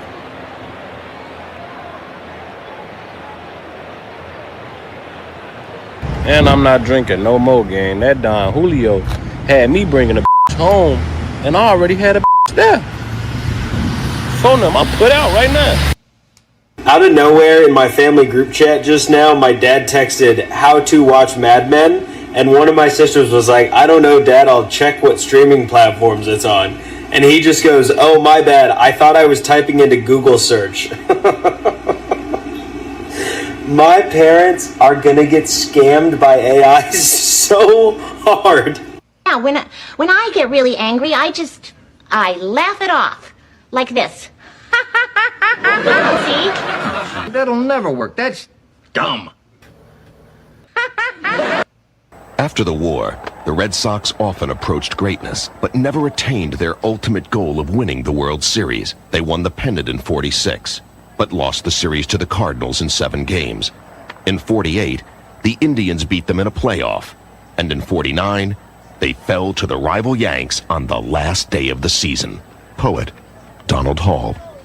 There is surely something in the image of the Red Sox in particular that has to do with not mere defeat, but glorious defeat, or almost making it, or the whole series of crucial moments. And I think that defeats are talked about more, and moments of losing it, than any moments of victory. More than any other single player, it was Ted Williams who epitomized the Red Sox persona. He was our Achilles, our reluctant warrior, our sullen genius, and he could be counted on always to be doer and difficult and superb. Yes, he's indelibly Boston. When you think you've hit rock bottom, there's another layer underneath it. I'm so tired. I'm so tired of this year.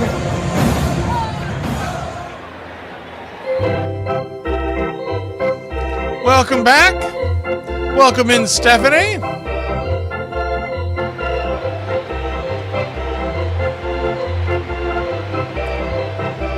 Righty-lefty matchup. First pitch on the way from Bassett is outside the zone. It's 1-0.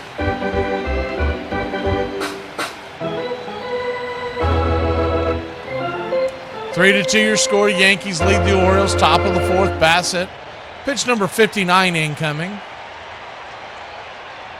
The 1-0 misses high. Ball 2-0.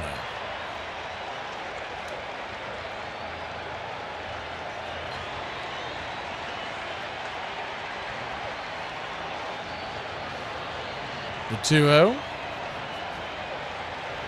Right there at the knees, 2-1. Marlins have put one on the board, 3-1 in the seventh in Philadelphia. The 2-1 pitch. Bassett brings it inside, 3-1. Just looking for some kind of a pulse from Miami.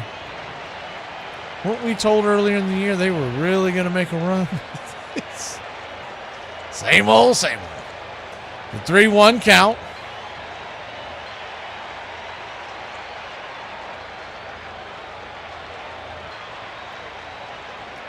Upstairs inside, full count.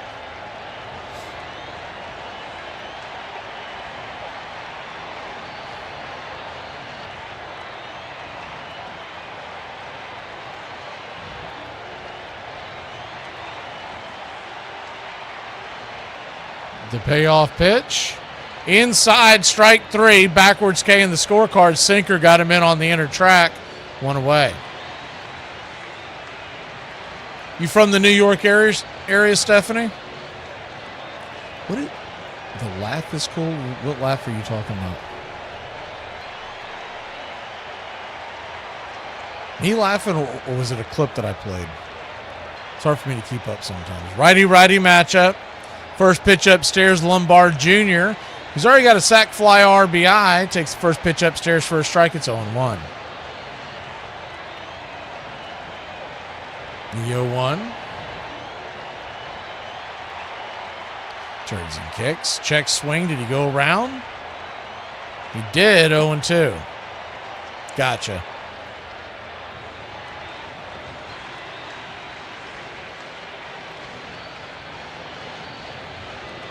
You got a handful of new clips.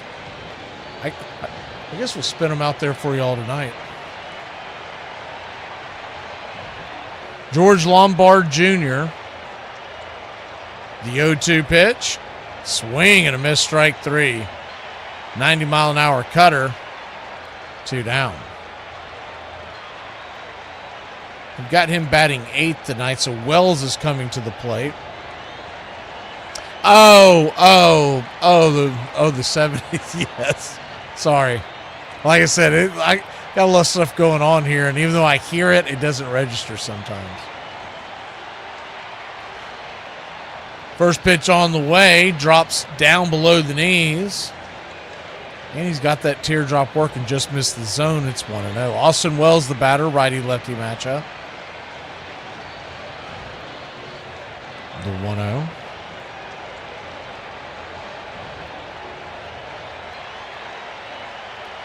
Bringing it outside wide, 2-0.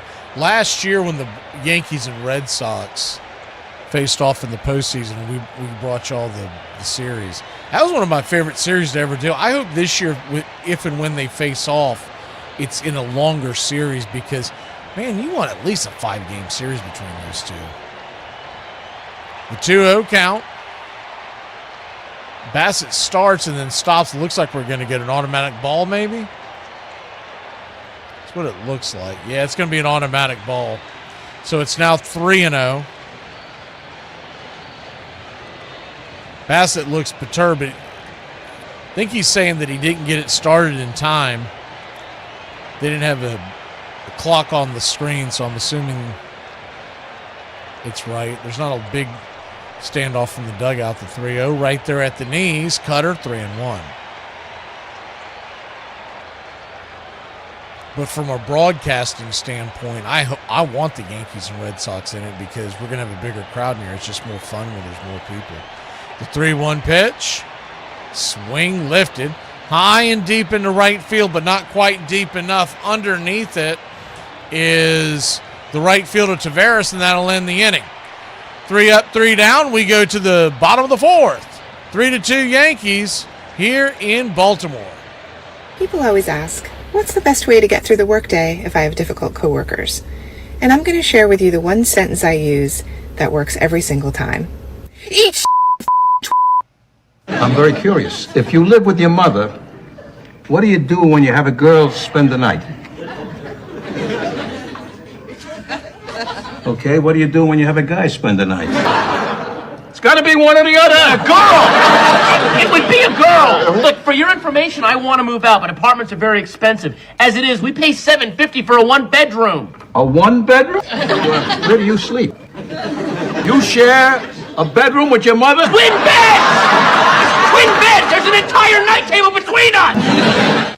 I've played 20 years in big leagues, but I've been a Royal since 1971. So, it's crazy. It's my 52nd year in the organization. That's mind-boggling to me. 30 years after he retired, George Brett's connection with the Royals is as strong as ever. He's been vice president of baseball operations for the club since he hung up his cleats. You know how they do these things? You give them money, and anyways, we have one. My family put one in. Thanks for a lifetime of memories, the Brett family, and I don't know where it is.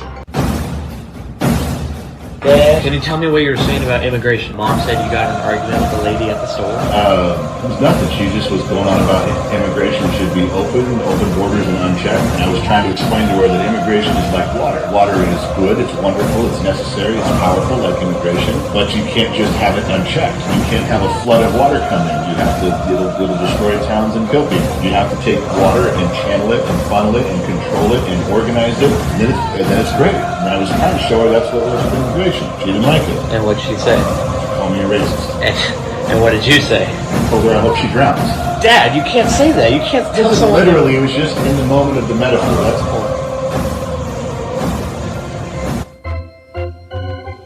all. Welcome back.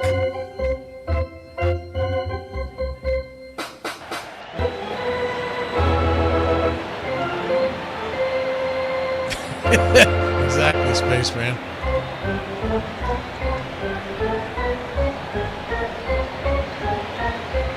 Righty-lefty matchup. Start off the inning. Bottom of the fourth we go. Baltimore 2, Yankees 3. Letty Taveras takes the first pitch for a strike. It's 0-1. Taveras, Cowser, and Narvaez do up, so the 7, 8, 9 hitters for the O's. We go 1 down and in, 1-1. I would love to do more games on teams in the East Coast. The problem is the Braves' schedule. And in years past, they played a lot more Wednesday day games as the 1-1 pitch down the line. 1-2. But this year, for whatever reason, they've all been night games, except for obviously today. And that's usually the best day for us to do a doubleheader because you don't get a lot of day games on Tuesdays or Mondays. As the 1-2 pitch swing. Smoked on the ground, juggled, but grabbed by Jazz. He'll flip it to first. 1 away. I don't know if he stopped that ball, if that ball stopped him, but he stopped it from getting to the outfield. And Jazz, look what I found. 1 down.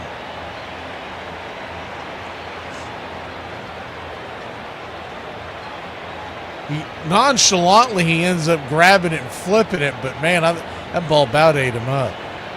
Someone will turn that into a gift. First pitch on the way is upstairs.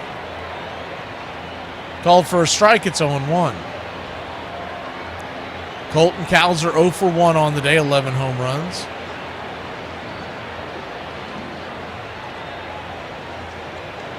The 0-1 pitch in the dirt. 1-1.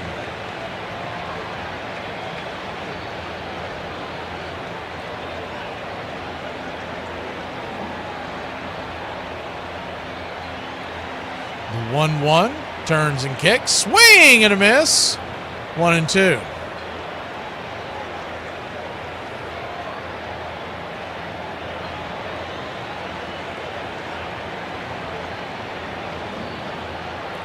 1-2 count.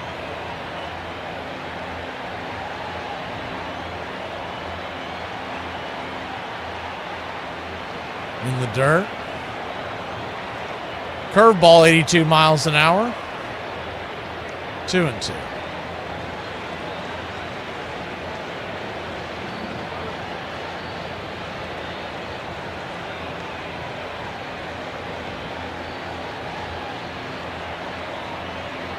The 2-2 turns and fires high and out of the zone.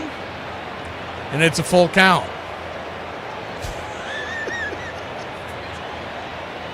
I don't know what that's about, but okay, Shane. The payoff pitch. Swing, lifts it.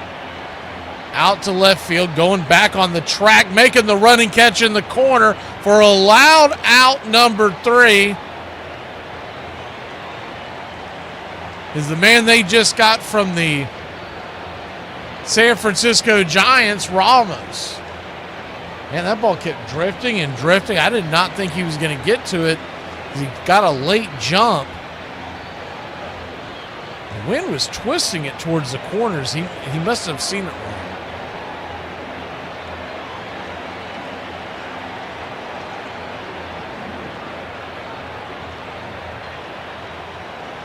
Bottom of the 4th, 3-2 your score. Righty-righty matchup. First pitch on the way upstairs. Just clips the top of the zone. It's 1-0.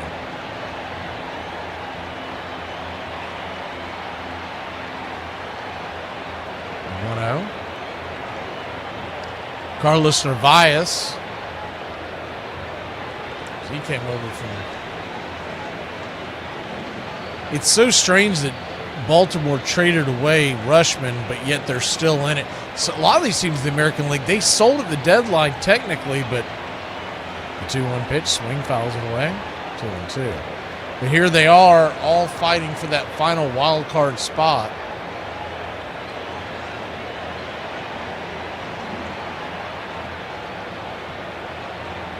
I mentioned it earlier, but just in case you weren't here, American League wild card, I mean, it is a wild, wild race.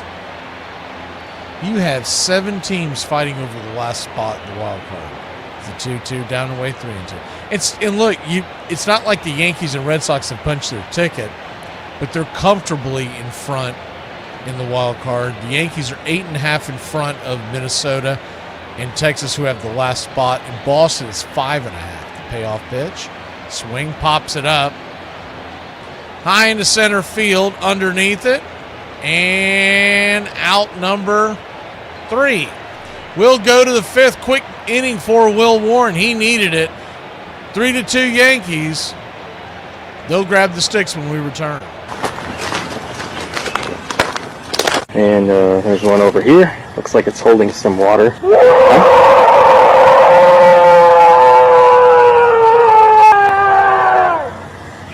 I think it's time to go.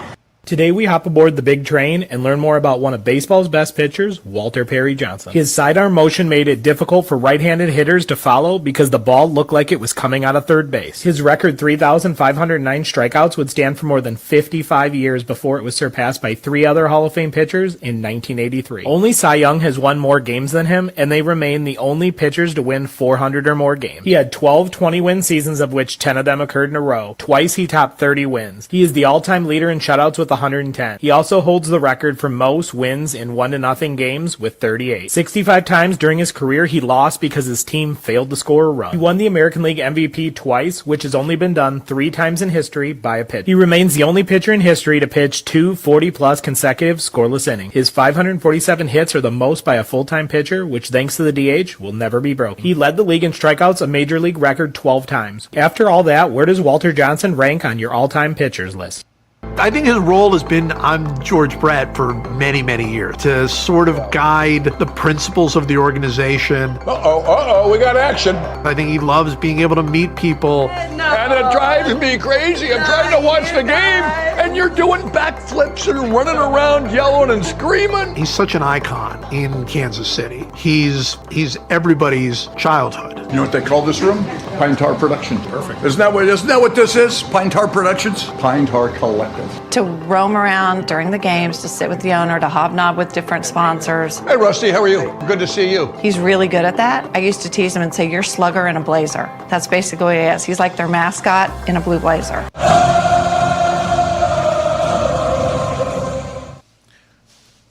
Welcome back. 1-run game here in Baltimore. 3-2 your score. Top of the fifth we go.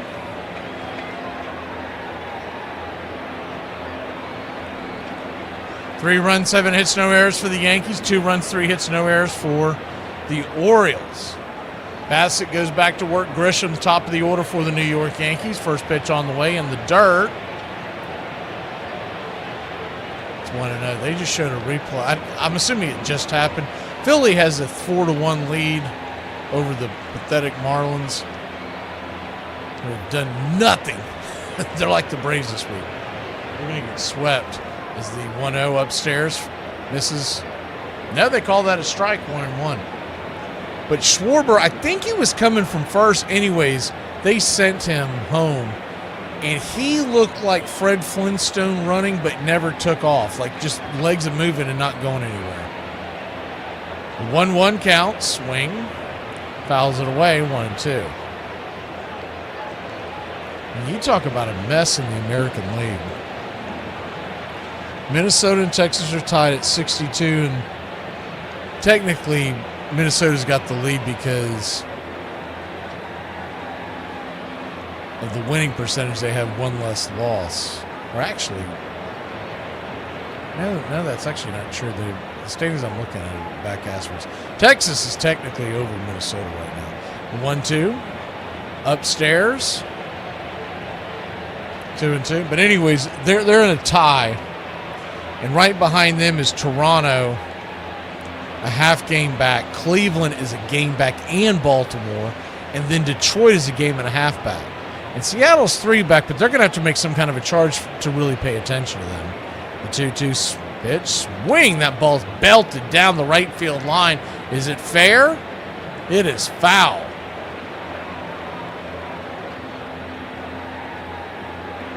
Man, he had plenty of distance on that, couldn't keep it straight.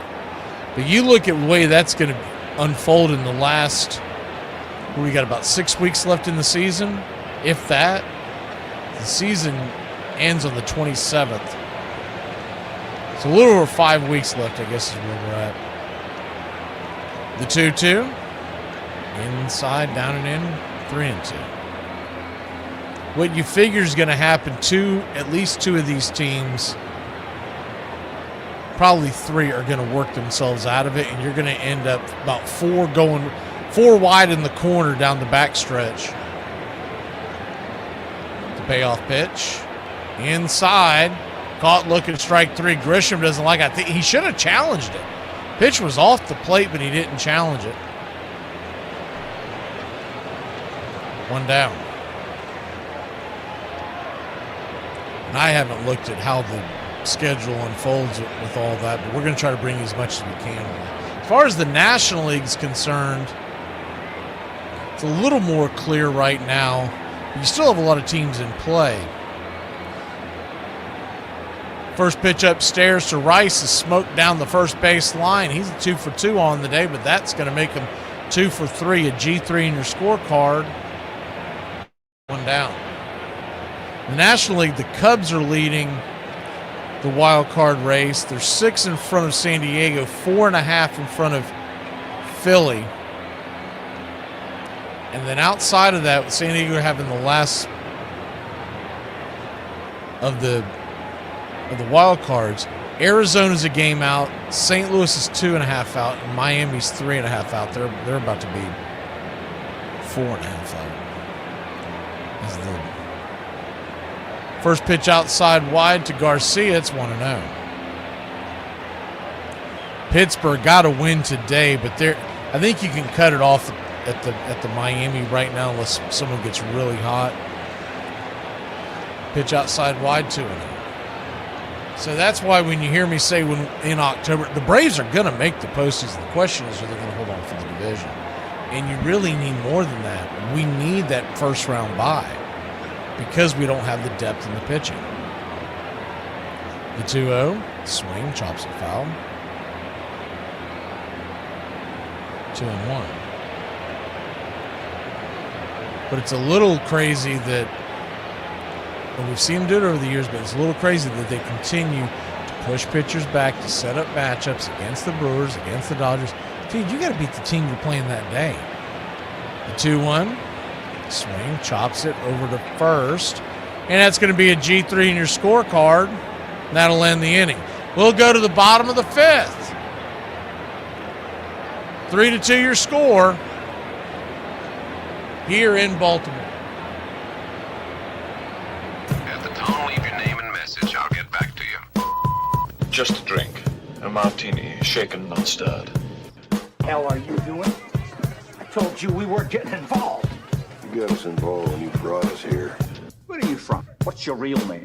What was it before you changed it? Giuseppe. That's all you need, one thieving wop on the team. It's much better than you stinking Irish. Oh, I like him. Just a drink. He can play. He can't throw. He can't throw and he can't field. Why do you like him? He gets on base. You want answers! I want the truth! He gets on base, so do I care if it's a walk or a hit? You do not. I do not. Just a drink. What draws my admiration? What is that which gives me joy? Just a drink. Baseball. A man stands alone at a plate. This is the time for individual achievement. But in the field, part of a team. Part of one big team. Sunny day, stands full of fans. What does he have to say? Just a drink. I get nowhere unless the team wins. A day may come when the courage of men fails, but it is not this day. Just a drink. Yippee-ki-yay, mother. Forget it, he's rolling. I think he'll ever get out of here. One day, when I got a long white beard and 2 or 3 marbles rolling around upstairs. Get busy living, get busy dying. Just a drink. Do you really want to get him? What are you prepared to do? If you open the ball on these people, you must be prepared to go all the way. Here's how you get him. He pulls a knife, you pull a gun. He sends one of yours to the hospital, you send one of his to the morgue. That's the Chicago way. Just a drink. The Lord hates a coward. Do you know what a blood oath is? Yes. Good, because you just took. Just a drink. Go ahead.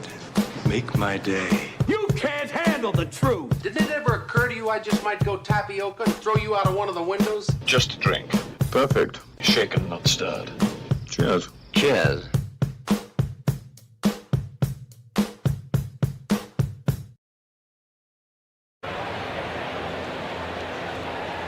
Welcome back, 3-2 your score, and Tim Hill, the left-hander, is coming on, so it will not be Ryan Yarbrough. They're going to go with Tim Hill. So as it stands right now, as we go to the bottom of the fifth, Warren is out of the game, so he will not qualify for a win, as the first pitch was right there. They show bunt, pulls it back, it's 0-1. Jackson Holiday, lefty, right there, below the knees. 1-1. Tim Hill comes in with a 4.53 ERA. It's been pretty good for the Yankees over the last few years, but not one of his better seasons this year. The 1-1 pitch, swing lifted, high and deep into left field, drifting back, making the catch is Ramos for out number 1.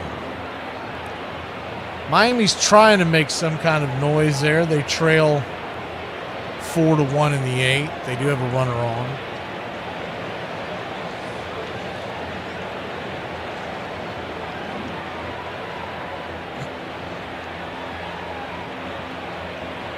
First pitch to Pete Alonso is at the knees. It's 0-1. The 0-1 pitch, down and away, 1-1.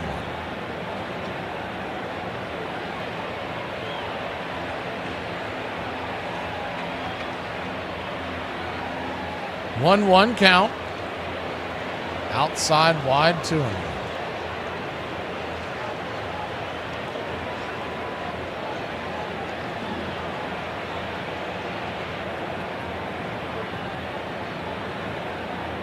2-1.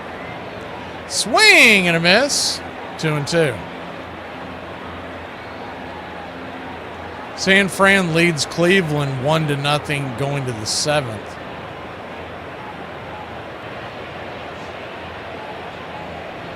Here it's 3-2 New York. The pitch on the ground, swung on, chopped in the hole. Lombard juggles it. He's got plenty of time because Alonso, not only does he not run fast, he wasn't hardly running at all. He's just he's giving an old Ronald Acuna Jr. jog down the base paths. 2 down. He drops the ball, has to find it, picks it up, and whips it over to first. And the side view, by the time the ball is caught over at first base by Garcia, Alonso's not even in the picture yet. Gunnar Henderson, the batter. I mean, it's a one-run game. What does it take for these guys nowadays to hustle? The 0-1 pitch, outside wide, 1-1. A one-run game, your team is right there out of the wild card race, and you're just taking an old Sunday stroll down the base paths. 1-1 pitch, high and outside. 2-1. 2-1 count, Henderson, who has walked and doubled. 2-1 pitch, swing, smokes it on the ground over to second. Another hard hit ball. Jazz comes up with it, and that'll end the inning. And he's had a couple of hot shots. We'll be back in a flash, heading to the 6th here in Maryland. I'm not always an anxious person. I mean, as long as the house is clean and I've had enough sleep and I'm not worried about how much money is in my bank account and absolutely nothing is overstimulating me, I'm actually super chill. December 20th, South Carolina became the first state to secede from the Union in 1860, setting the stage for the Civil War. This was fitting as South Carolina had been at the center of the nullification crisis nearly 30 years earlier when John C. Calhoun and President Andrew Jackson clashed over federal authority and states' rights. The raid on Harper's Ferry by John Brown in 1859 further convinced many Southerners that slavery could only be protected by controlling the federal government. However, at the 1860 Democratic National Convention held in South Carolina, the party fractured over the issue of slavery, splitting into northern and southern factions. This division allowed the presidential race to feature 4 candidates, paving the way for Abraham Lincoln to win with less than a majority of the popular vote. To the south, Lincoln's election meant a loss of control, and South Carolina's secession led to a chain reaction of southern states leaving the Union, forever altering U.S. history. And while the nation plunged into its bloodiest conflict ever, it led to what Lincoln called a new birth of freedom. The life he's gotten to live, I think he really loves it. And Kansas City's the perfect place for him. Brett's lived in Kansas City just about as long as he's been a Royal. It's where he still makes his home today, where his family roots feel the strongest. We try to have dinner every Sunday night. Every Sunday night, usually. We try to. All the boys live within a couple miles of us, and we try to get together as a family once a week for dinner. We call it family dinner, and usually on a Sunday. This is a tri-tip. It's a really popular dish in California. Earlier, I got some garlic cloves and sliced them up real thin and got some rosemary. We'll take it to 120, and then we're going to let it breathe a little bit. And we're just going to have some sandwiches tonight. Onions, peppers, we got beans and salad. It's going to be a fun night. You play for one reason and one reason only, to win. Losing sucks. Welcome back. Chris Bassett's going to go back out there. 6th inning. Throwing 82 pitches, so he could have enough to get through this inning. We'll see how it unfolds. Coming to the plate for the New York Yankees, it's going to be, as the first pitch on the way to Ramos is outside wide for a ball. It's 1-0. It's going to be Ramos, Garcia, Ramos, Chisholm, and Jones.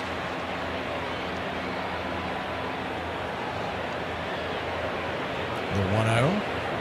Right there at the knees, 1-1. 1-1 count.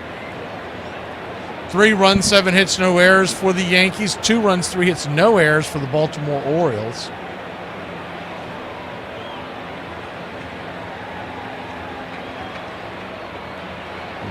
Pitch, swing, bunches it towards right field. And that is just going to drop foul. Man, was that close.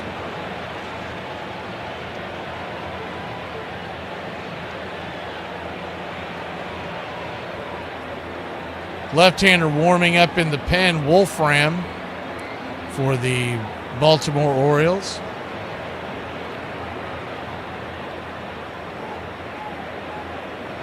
If you look at the way this sets up, Jazz is a left-hander. He's standing on deck.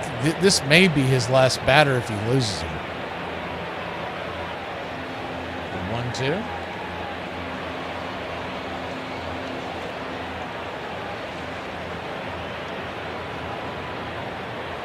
Ramos goes back after apparently breaking his bat.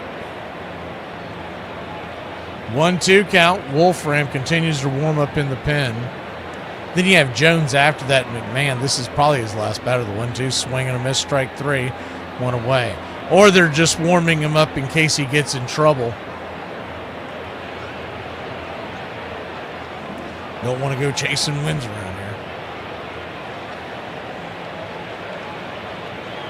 Quick update in Philly. Marlins have the tying run at the plate, but there are 2 outs in the 8th, 4-1. Rays lead the Blue Jays 7-6 in the 6th. The 0-1 pitch, swing, knocks it towards the first base dugout. It's Chisholm, who's 0 for 1 on the day. Cardinals 2, Reds nothing in the 6th inning. Games of interest. The Mariners, who got pounded by the Brewers, are now pounding the Brewers. They're up 7-0. The 0-1 count. Swing and a miss. Whistles it past him. Looked like the cutter. It's 0-2.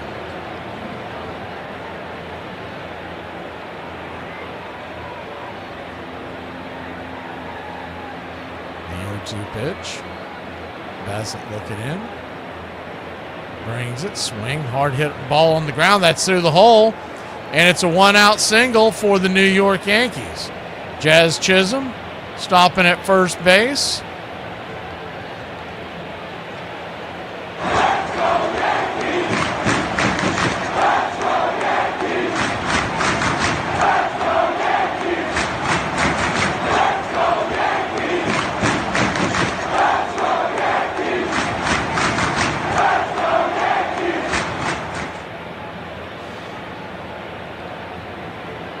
So that'll bring Jones to the plate, and I guess they're not going to go get the left hand. I thought that was the whole plan they had going on here, but looks like not.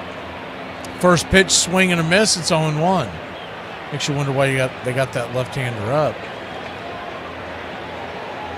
Jones, 5 home runs on the year, batting .215. Righty-lefty matchup. Big open stance. Pitch on the way, outside wide. 1-1.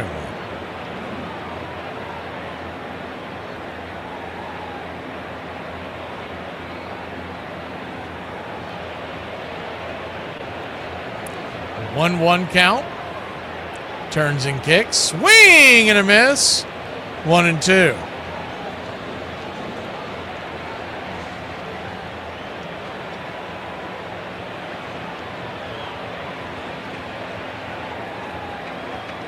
Three to 2 your score. 1-2. Brings it. High and out of the zone. Ball 2, 2-2.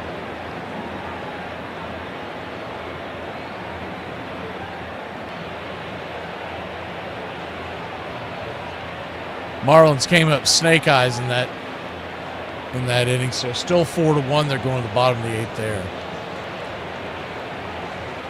Flip over to first real quick to keep Jazz close by. I don't know if I've ever seen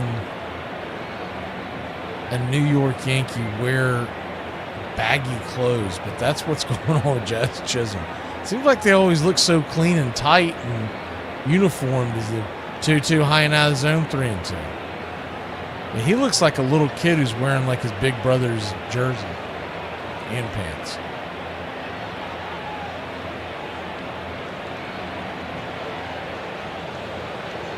I don't think there's any way in hell they're going to. Pitch on the way, swing and a miss. Strike 3. 2 down. Jazz does get the stolen base. There will be no throw down there, and that looks like that's going to be it for Bassett. Yeah, that's what I was just talking about. Well, glad you must have stepped away. 22-0 Brewers, and then now 7-0 Mariners. It's a wonderful game. We'll be back in a flash. They're going to the pen. 1-run game here in Baltimore.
Welcome back. Grant Wolfram coming on for the Orioles. The left-hander, a 5.59 ERA. Maybe that's why they weren't in a hurry to go get out of the bullpen. Lefty-lefty matchup. First pitch on the way. Right down the pipe on the inner cut to McMahon. It's 0-1.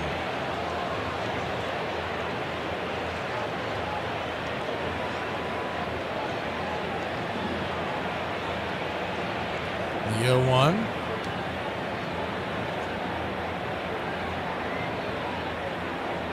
Turns and kicks. In the dirt, 1-1.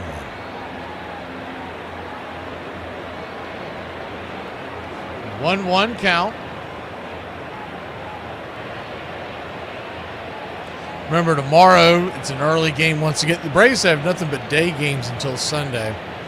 2:10 tomorrow, 4:10 Friday, 2:10 on Saturday. And then it's the Sunday night game on Sunday in the Little League World Series is the 1-1 right there. 1-2.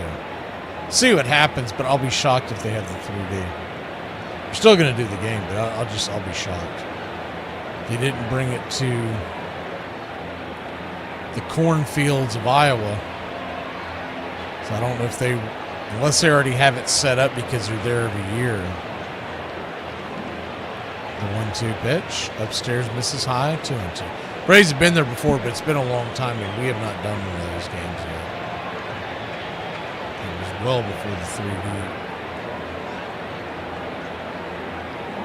was the thing.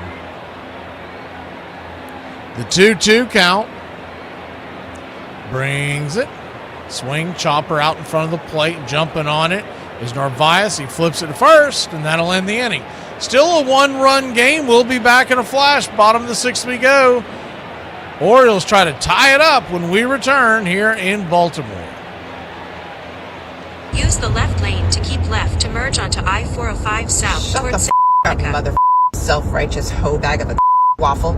Bill Buckner is mostly known for an error he made in Game 6 of the 1986 World Series. Today I'm going to change that, so here is the career of Bill Buckner. Today at Wrigley Field on May 17, 1979, he went 4 for 7 with a career-high 7 RBIs and capped it off with a grand slam off of Tug McGraw. A year later, he won the National League batting title. A year later, he set career highs in RBIs, hits, and doubles. That season, he also set the Major League record for assists in a season with 184, which lasted 25 years. He was a big part of the reason the Red Sox won the American League East in 1986. His 18 home runs were a career high, and for the second year in a row, he topped over 100 RBIs. Despite a rocky start to the American League Championship Series in 1986, he started a rally in Game 5, which led to Dave Henderson's famous home run. Not to mention he went 3 for 6 in the last 2 games of the series to help the Red Sox punch their ticket to the World Series. His 453 career strikeouts in 21 seasons is usually eclipsed by players nowadays in almost 2 seasons. Even though Gold Glove shouldn't be gauged by fielding percentage, his .991 career fielding percentage certainly should have gotten him a Gold Glove or 2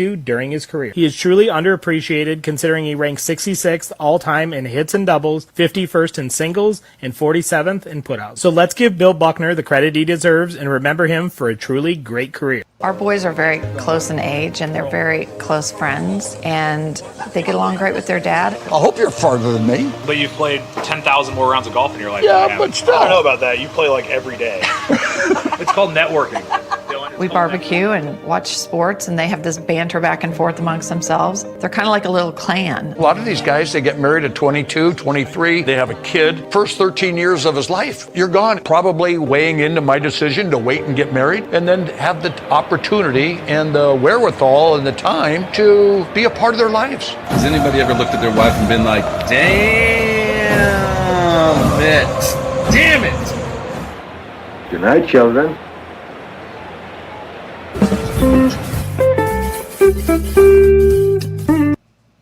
Welcome back. 1-run game as we go to the bottom of the 6th inning. Lefty-lefty matchup. Basayo head-to-head versus Hill, who's back out there for another inning. First pitch sinker, swing and a miss. It's 0-1. Why that screen isn't clear? Let's see if we move this around a little.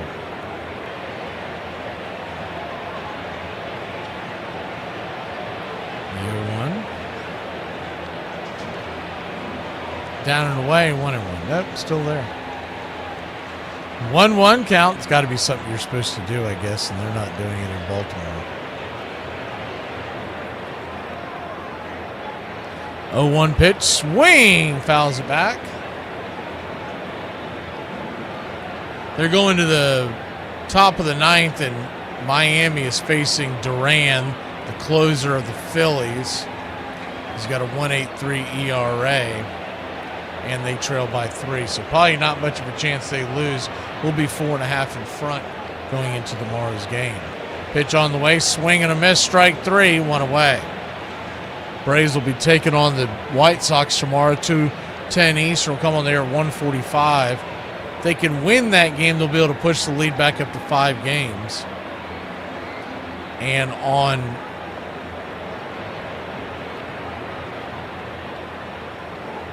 Friday, we've got a doubleheader. We're going to bleed right into it. There's another pitching change going on here. We're going to stick right here with you. It's going to be on Friday. You've got Atlanta Braves at the Brewers at 4:10 Eastern. Come on there at 3:45. And then a little over 2.5 hours later, you're going to get Phillies and Cardinals. We're going to bring you the end of that game, however long it takes for us to get to the Braves-Brewers game. So it's going to be a Friday night game like we traditionally bring you. We felt like that was the best option to bring you, but the problem is they're right on top of each other. So we'll end the Braves game and then go over to that one and catch it over there. That's assuming weather. I mean, if they hadn't getting a long rain delay or whatever, we may pivot. But don't expect a rain delay in the Brewers game. They do have that retractable roof. Somehow the Braves and the Brewers, or specifically somehow the Brewers, who they're looked upon as this poverty franchise. They can't spend money. They can't do the right things as far as that goes. But yet they have a retractable roof, one of the few ones in the major leagues. I guarantee you they had some kind of a conversation, just knowing their analytical department, it's usually spot on. They probably realized how much better it was for your team to not have a bunch of rain delays. Fernando Cruz is coming on for the Yankees, the right-hander, a 2.79 ERA. It's dumbfounding that Atlanta didn't put a retractable one on, considering all the rain you get in the South in the summer months. Righty-righty matchup. First pitch on the way, inside. Taken for a ball, it's 1-0. And yeah, it is more expensive to build one, but it's also, it pays out in the long run. It's a hell of a lot more expensive to add one if you decide to do it later on. 1-0 pitch. Swing and a miss, 1-1. Good to see you, Brian. Tom, sleepy.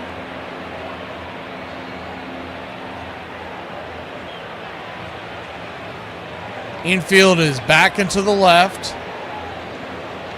The 1-1 pitch upstairs misses high. 2-1.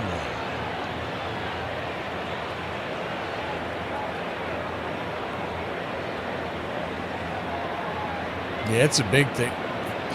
Spacer, you not live in the South? You're an Atlanta fan? In baseball and basketball, the 2-1? Swing and a miss, 2-2. I just assumed you lived in the South. Or are you just being facetious? Beaver stands on deck. Alonso. As Mango steps out of the box.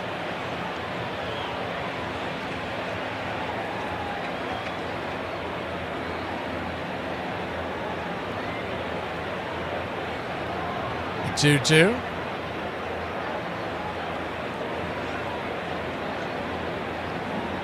Outside wide, four-seam fastball just misses the spot, and we'll do it again.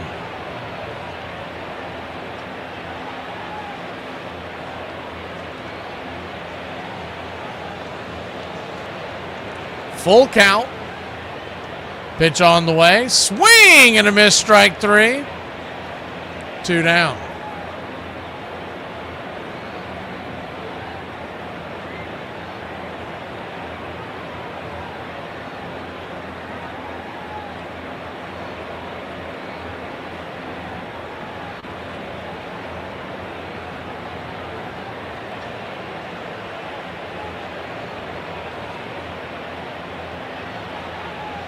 First pitch from Cruz to Beavers, down and in. Taken for a ball, it's 1-0.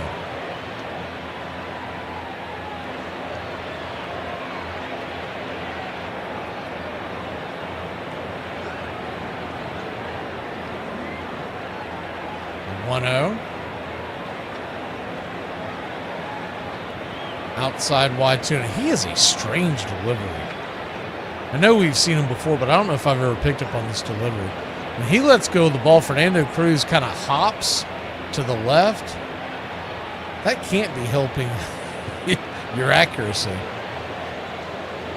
The 2-0 pitch. 3-0. He doesn't do it every single time. It's about every third pitch he does it.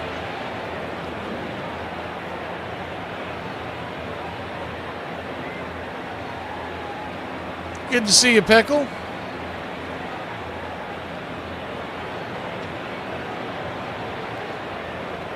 The 3-0 pitch. Called for a strike. I don't know about that one. That one is about a couple inches below the knees. Does not challenge. Both teams still have one challenge left. You haven't kept up. The 3-1 pitch. Swing, lifted, high and deep into left field, going back on the track. He's going to run out of room, and that ball is clocked and rocked for a solo shot that's going to tie the game up 3-3 here in Baltimore.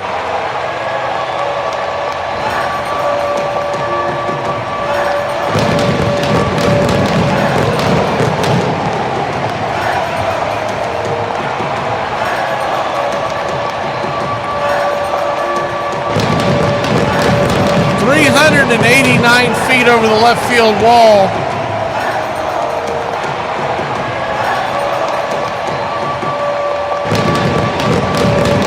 It's all tied up.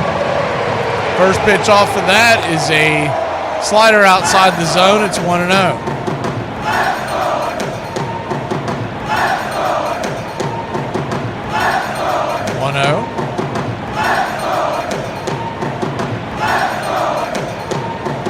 Right down the pipe for a strike, 1-1.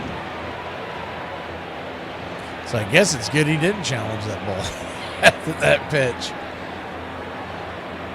Because that definitely would have been a walk. The 1-1 count, swing and a miss, 1-2.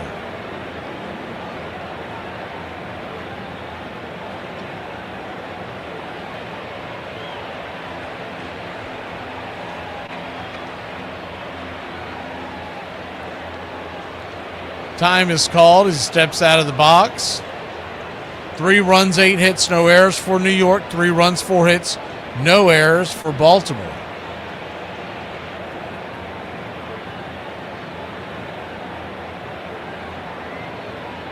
The 1-2 pitch. Brings it. Swing. That ball smoked into right field. Down for a base hit. Up against the wall. And that's going to be a 2-out double for the Orioles. Coming off the bag. Did he hold it? They're going to say he held it. That was a bad slide by Tavares. He overshot the bag and somehow kept his left foot on the pillow as his body slid by it. Momentum almost took him off.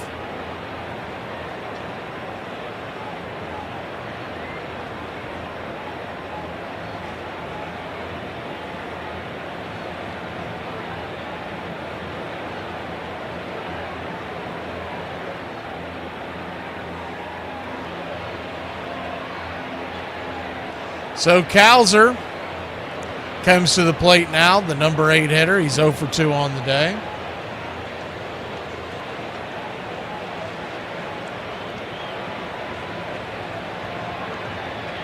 First pitch on the way, inside. It's 0-1.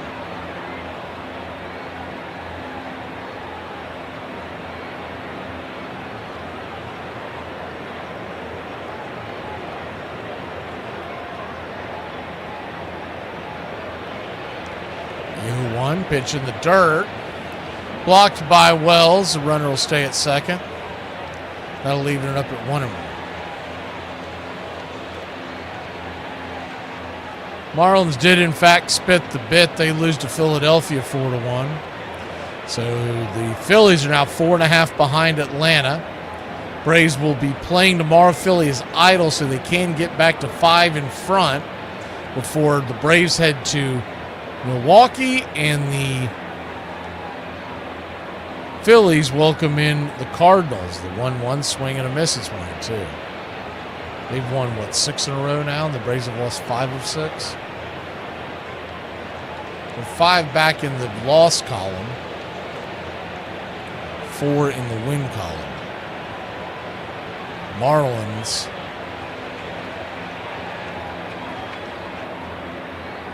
they can say goodbye to the division officially after getting swept in Philadelphia. The 1-2 pitch. Swing and a miss. Strike 3. That'll end the inning. But not before the Orioles tie it all up. We'll be back in a flash. Top of the 7th. 3-3 here in Maryland. Daddy, can you get me milk? Yeah, just a minute. Hey Google. Set a timer for 1 minute. Got it. 1 minute. And that's starting now.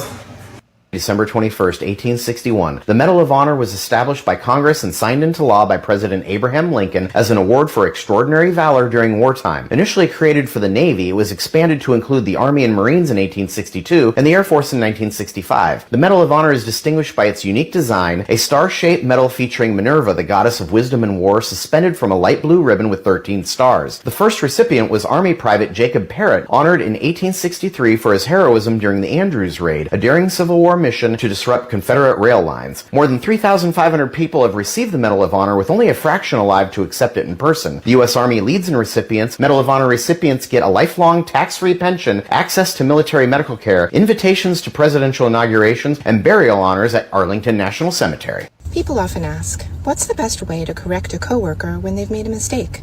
And I'm going to share with you the one sentence I use that works every single time. You f***ed up, bitch! It was unbelievable. I mean, he was at every Little League game. And it was cool of him because he didn't coach just my team. He was never anybody's head coach. He was always the assistant. And he was just at all three of our games all the time. High school games, high school freshman football games, wrestling tournaments. If we had an event and he was in town, he was there. Did anybody check the tri-tip? Last time I checked, it was Mike. Oh, it's done. It's done, boys. What's it at? 130. Let it rest. 7. Did you burn it? To be a part of their lives and have dinner with them and cook out with them, and yeah, it's been good. It's been really a lot of fun. Cheers to my family. I love you.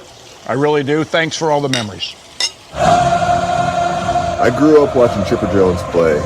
Who's the greatest switch hitter of all time?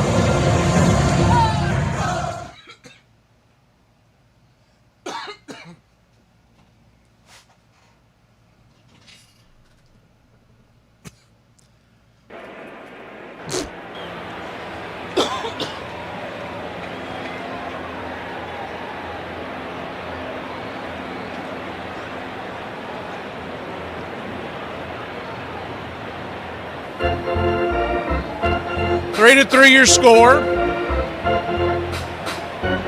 First pitch swinging, that ball smoked through the hole to start the top of the 7th, and Lombard Jr.'s aboard. Yankees 3.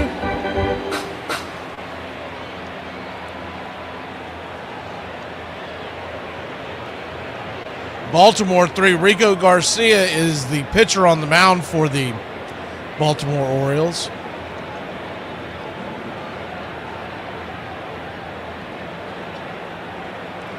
Righty-lefty matchup. Wells the batter, first pitch. Outside wide for a ball, 96 miles an hour. It's on.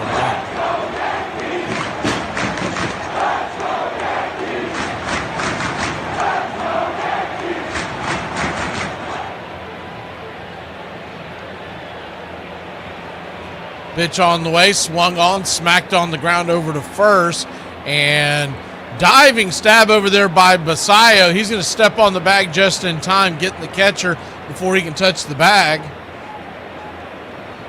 One away on the play. The runner at first moves down to second.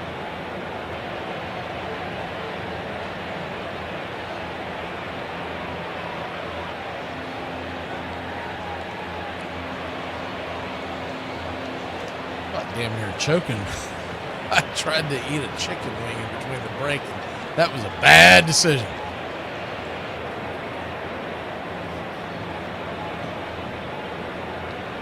Lukewarm at that. Trent Grisham back to the top of the order. First pitch upstairs, misses high for a ball. It's 1-0.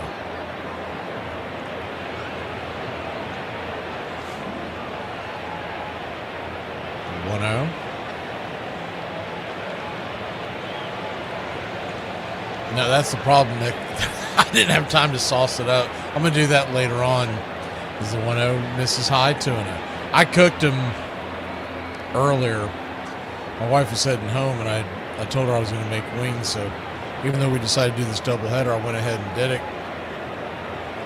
It was a bit of a challenge in between ball games to get that going. But anyways, I do still like to cook. So I cooked the wings off as the 2-0, fouls it back. 2-1. And I told her, I said, when you get in, all you're going to have to do is toss them in the air fryer. And I already had the wing sauce ready, so all she had to do is, toss them around once you got in the air fryer. But there were still some out on the counter, and they're about lukewarm. No sauce, nothing. I was like, dude, I'm hungry. I haven't eaten all day. The 2-1 pitch inside. 3-1. And I decided it would be a good idea in between in between innings to try to eat one. And man, if I didn't start choking, I was like, here we go. Which sauce do you use? I make my own Sleepy. The 3-1 swing lifted high into right field, but just got underneath that. That's going to die into the glove of the right fielder. Tavares, he fires it back in the infield, 2 down.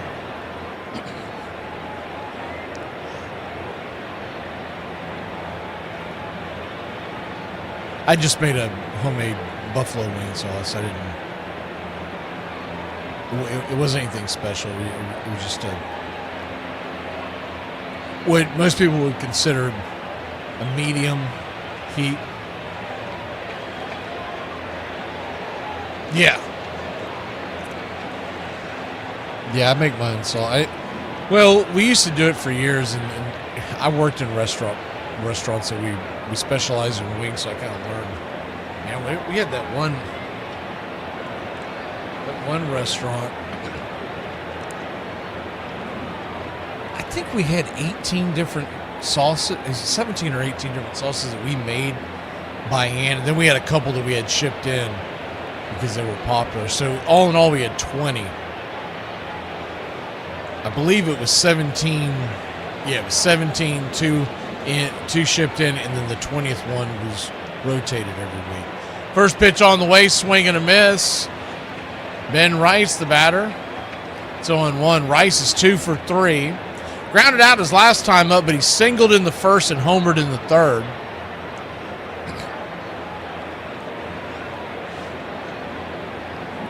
The 0-1, outside wide, 1-1. You take your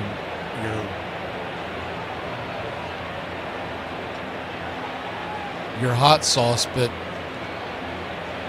when you add butter, always make sure to add some rock salt to it. It opens it up. That would be my best advice on doing it easy at home. The 1-1 swing chops it off the plate. It's 1-2, so a 1-2 count.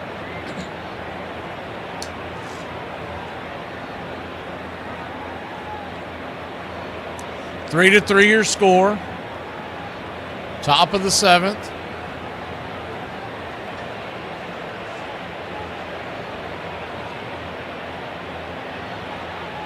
The 1-2 pitch. Down and away, 2-2.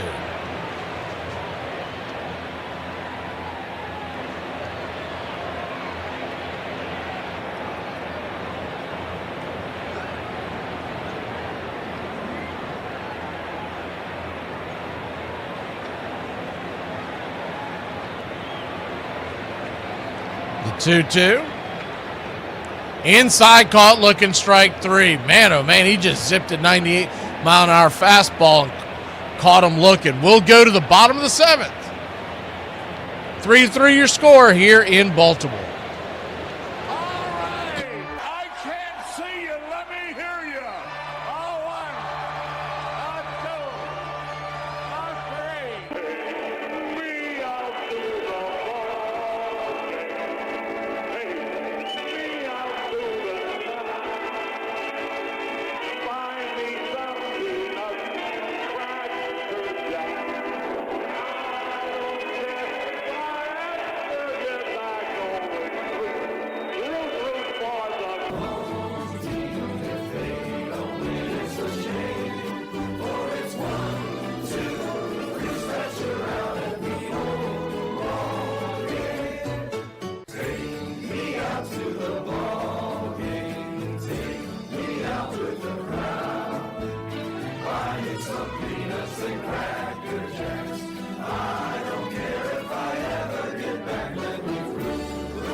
Welcome back. We go to the bottom of the 7th inning.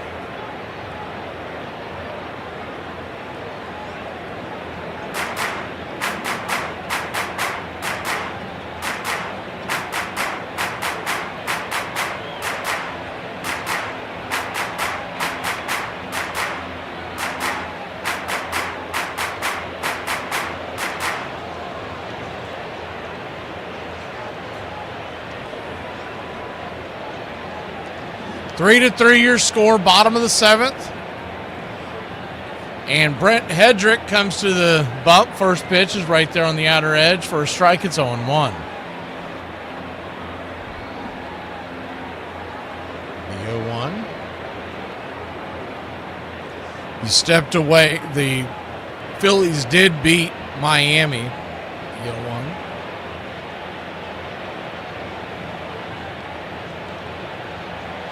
So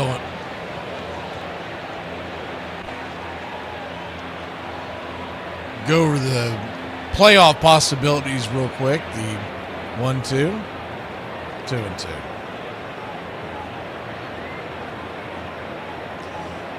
The postseason started today. In the National League, it would look like this. The 2-2 count. Swing, pops it up. High in the sky. Underneath it, making the catch, is Jones for out number 1. Milwaukee and the Dodgers would have the bye. They would be in the catbird seat. Milwaukee would have the best record in baseball, right? Or in National League.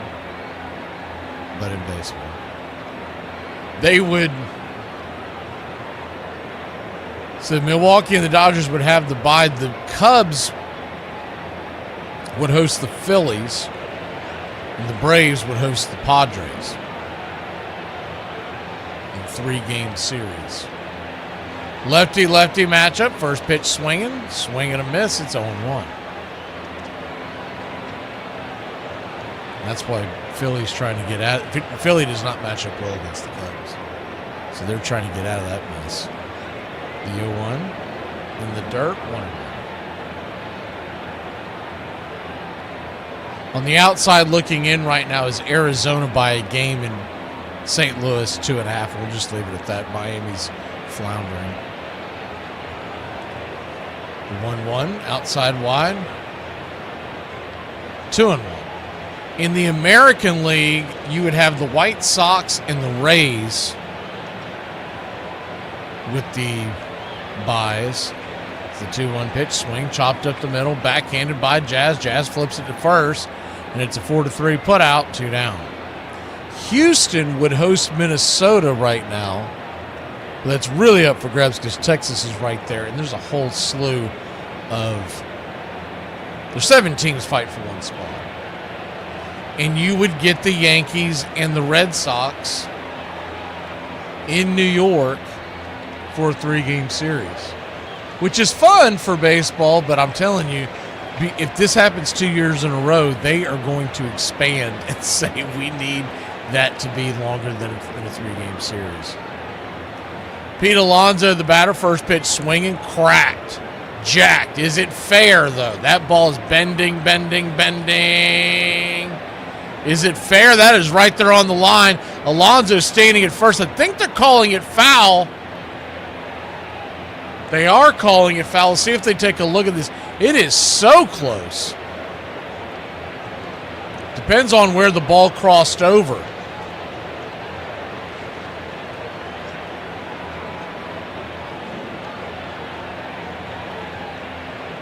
This thing spin backwards, I guess it did. Okay, so you'll see it here. I didn't realize it had spent backwards. Did that ball hit?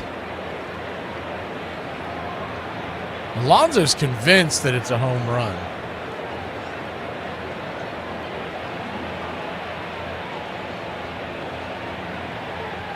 This 3D must have spun backwards again. I don't know why it's doing it in the 7th inning, but it did it last night. Getting a little better look. Ooh, yes, that's a home run. In fact, I think it might have actually hit the pole. It had to have hit the pole because it shot straight down. That's a home run. They're looking at it. I don't see how you don't call this a home run. And I have no dog in this one, but that's a home run.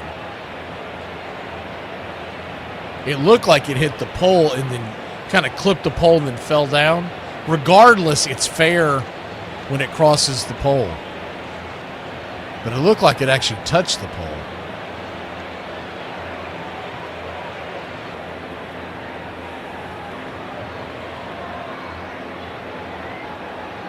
When you saw the original, oh no, it didn't hit the pole, but it definitely went over the pole fair.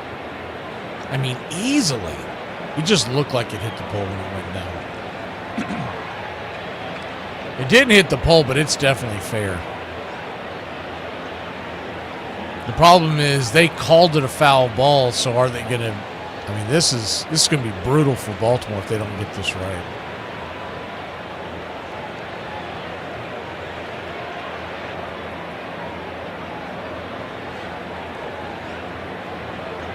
Still conversing here.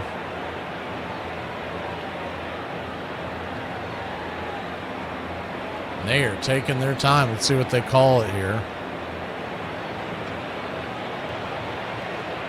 He's calling it a foul ball. Wow. That ball crossed over that pole. That is a bad call. Pete Alonso is actually taking it much better than I thought he would. Because originally he was putting on a show in between home and first. His manager, Alvarez, is not happy, and I can't imagine that he would be.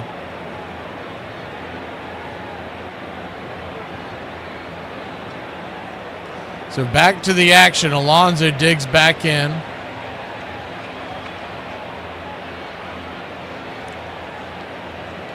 Lefty-righty matchup.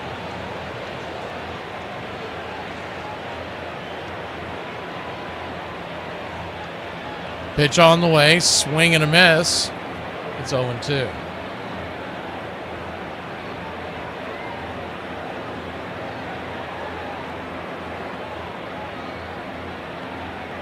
The 0-2.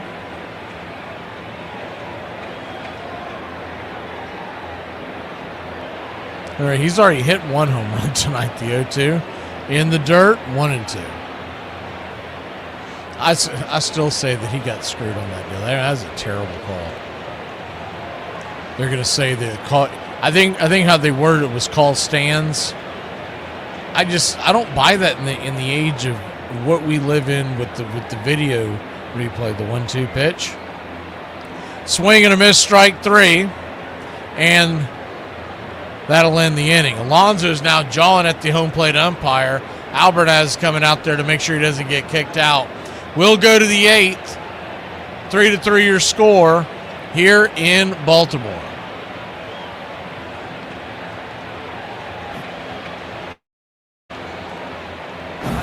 Miles from Chicago. We've got a full tank of gas, half a pack of cigarettes. It's dark, and we're wearing sunglasses. Hit it. I have come here to chew bubblegum and kick ass. And I'm all out of bubblegum. It's happy hour. When wins become losses and losses become wins. You guys going to happy hour? I'll come for a couple. Just a couple, though. Not like last time. I need a drink. When buying a beer, buying only one beer can cause a misalignment in your spine due to the uneven weight distribution. This can cause unnecessary back pain and potential spine issues. To prevent this, carry 2 beers, ensuring your body is balanced and proper health maintained. Afternoon, everybody. Put my pants on, one leg at a time. Does Barry Manilow know that you raid his wardrobe? Guess what? I got a fever, and the only prescription. Ladies and gentlemen, we interrupt our program of dance music to bring you a special bulletin from the Intercontinental Radio News. You're in Braves country. Everybody drink a beer. They're making it laws where you can't drink when you want to. The states! Pretty soon we're going to be communist country. This is total BS! Oh, yeah. For me and the Lord, you gotta understand it. We're on a mission from God. I'm on the radio every day!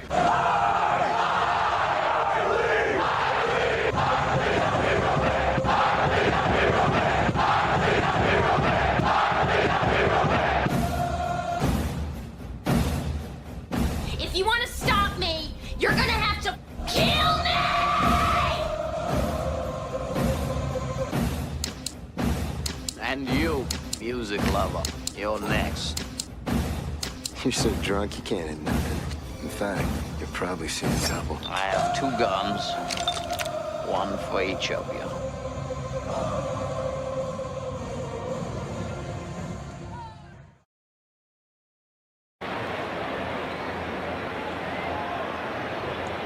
Welcome back. 3-3 your score.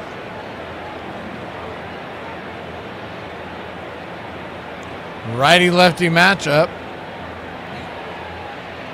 First pitch on the way is right there on the outer edge for a strike. It's 0-1. Man, wouldn't that be a ripper? We played this whole season, win the division, have to play the Padres in the first one. We have played terribly against San Diego. The 0-1. Outside wide, 1-1. I'd prefer to play against anybody but them. Cam Sanders on for the Orioles. The 1-1 pitch outside wide, ball 2-2.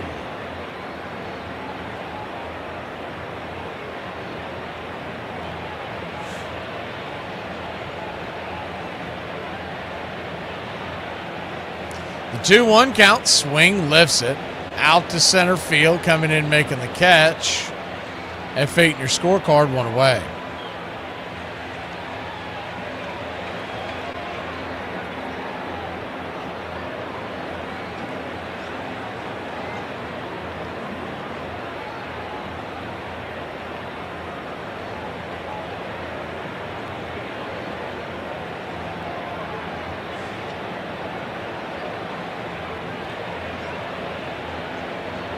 First pitch upstairs, misses for a ball. It's 1-0. Helio Ramos, the batter, 1 for 3 with the single in the third.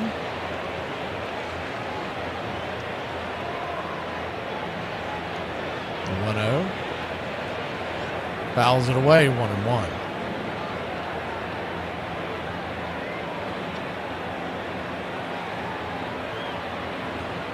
Braves have to find a way to get one of those buys. I mean, that's all there is to it.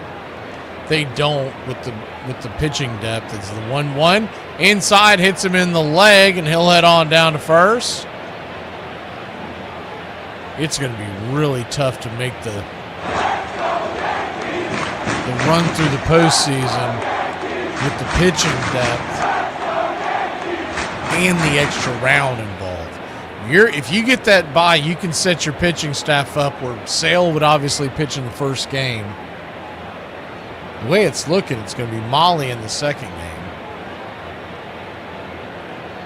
First pitch upstairs, misses high and out of the zone. It's 1-0. You could somehow find a way to win those first 2 games. You're setting up nicely to punch your ticket to the LCS, but you're coming out of that first round 1-0 down and in, 2-0.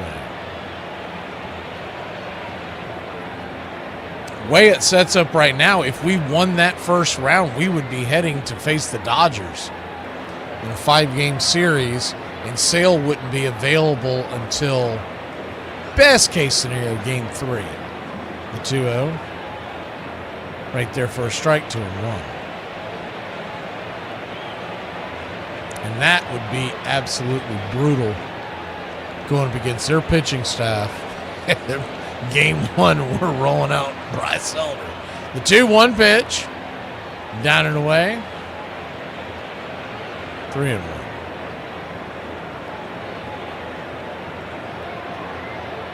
Yamamoto versus Elder. Snell versus... I guess they'd have to roll out. I mean, as it stands right now, A.J. Smith-Shawver, the 3-1 pitch. Or Martin Perez. Down and in, ball 4. So he'll head on down to first. And runners at first and second, 2 outs.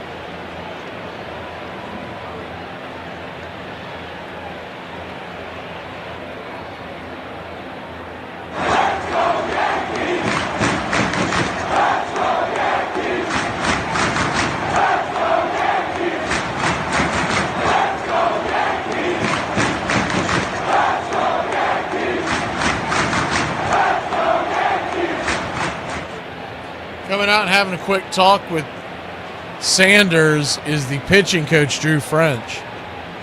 Maybe they lost on purpose. Now, that's who they would play right now, Nick, if they got past the first round. And that's a big if their offense isn't kicking. Especially Spaceman, especially if he's facing Yamamoto the first game on the road in LA. And you're like, all right, let's go ahead and let's get this thing rolling. Yamamoto versus Elder in game 1. And then, like I said, right now, I mean, unless you did some kind of a bullpen game, Sale wouldn't be available till best case scenario. And I'm talking about best case scenario, game 3. And that's assuming we get past the damn Padres, who we haven't been able to solve this year. First pitch on the way is outside wide for a ball. It's 1-0. Because you would have already cooked Sale on a Tuesday. Maybe he pitches game 2, but it would be tight. The 1-0. Swing and a miss, 1-1. But the way they like to skip Sale, probably going to tell us he's not available till the league championship series. We're going to go ahead and skip him.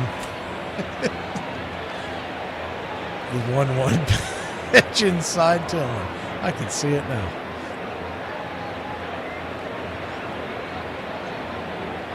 Yeah, Sale on short rest, he'd probably, honest engine.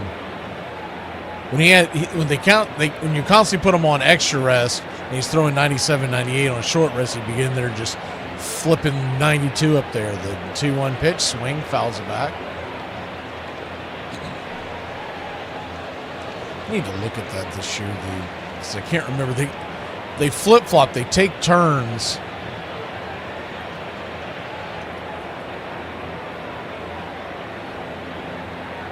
On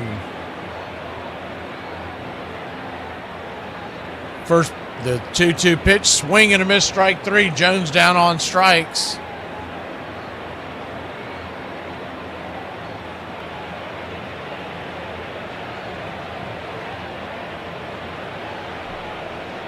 Sanders with a big strike out there. So yeah, they take turns. Let's see, this year,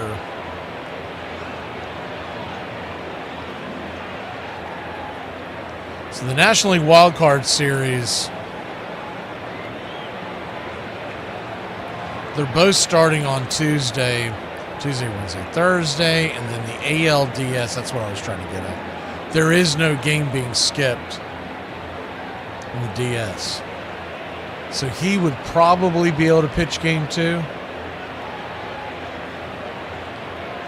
But you're talking about game 2 on a Sunday. In theory, if you could get it to 5, he would pitch game 5 on a Friday. But you're talking about sending a guy out there 3 consecutive starts on normal rest when he has not gone on normal rest this whole year. This whole year they've given him an extra day off. At least 1, usually 2 or 3. First pitch on the way is inside. Looks like that clipped the batter. It did. Caballero coming in to hit, and that's going to load the bases. And he'll head on down to first, and George Lombard Jr. coming to the plate. I was hoping it's the American League's turn this year. The American League this year takes that Sunday off, so they play on the ALDS. Everybody plays on that Saturday, and then only the NL plays on Sunday. The American League plays on Monday and Wednesday. And they always flip-flop it. That's going to be it for Sanders. Bases are juiced. There's 2 outs, and coming to the plate is Lombard Jr., who's 1 for 2 on the day. We'll be back in a flash. 3-3 your score. Bases juiced here in Baltimore.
Welcome back. Bases loaded.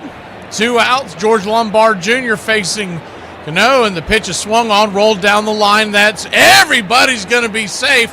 Did he get him off the bag? They throw back to third base. The runner is just back in time, and the New York Yankees have taken a 1-run lead. Man, was that a close play. They might want to take a look at that. Regardless, the run will have scored.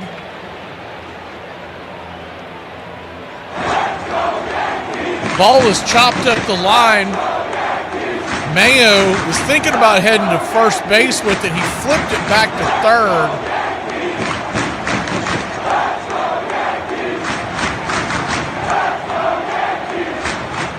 And Jazz Chisholm almost got caught with his hand in the cookie jar.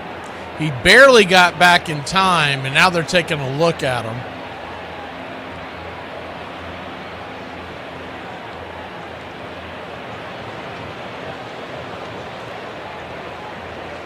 Not sure what happened there.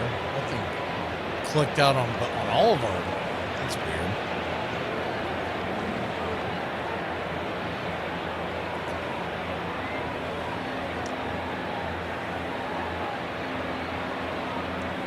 Austin Wells will be the batter.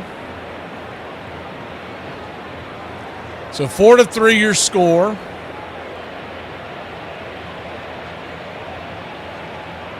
And the first pitch is down and in.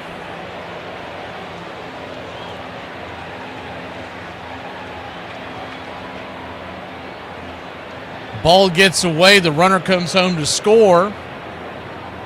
And it is 5-3. So runners now at second and third and 2 outs. And I think what happened when I went out and came back in, it caught everything back up. If you remembered, it spun out. We had slowed it down. So we're going to try to line this thing back up again. Yankees lead it 5-3. The 2-1 pitch swung on and lifted out to left center field. Coming in, making the running catch.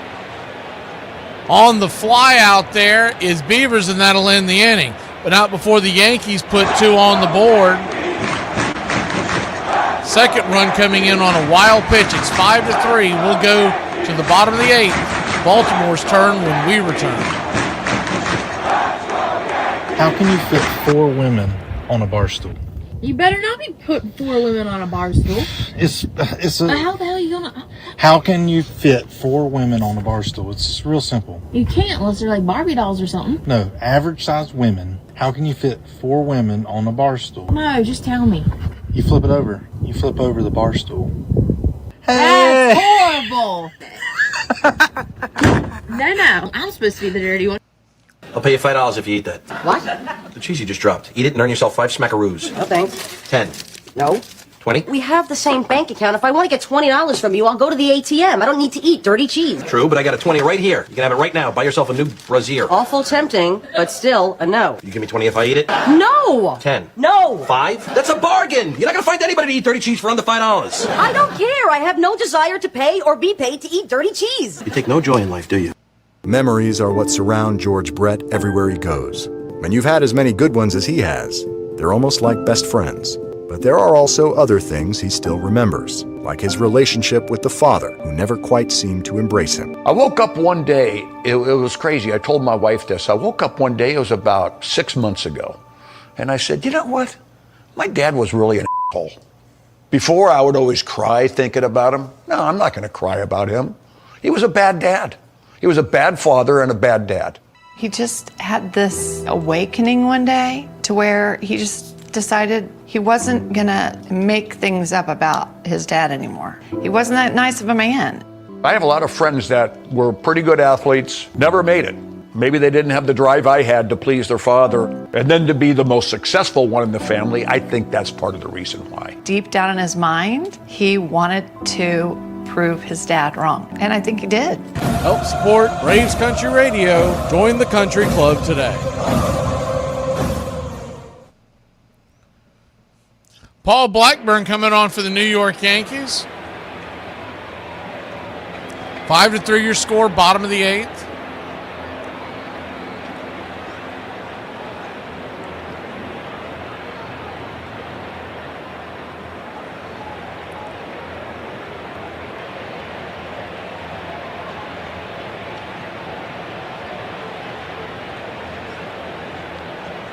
First pitch on the way is right there for a strike. It's 0-1. They both have the same rules now, Nick. Are you talking about what used to be 5-6 years ago? I would much rather go back to the old school, the original rules of baseball. Is the 1-0 pitch down, 0-1 pitch down and into Gunnar Henderson, 1-1. Henderson, the number 3 hitter, he'll be followed up by Basayo and Mayo, the 1-1 pitch swing. Fouls it away, 1-2.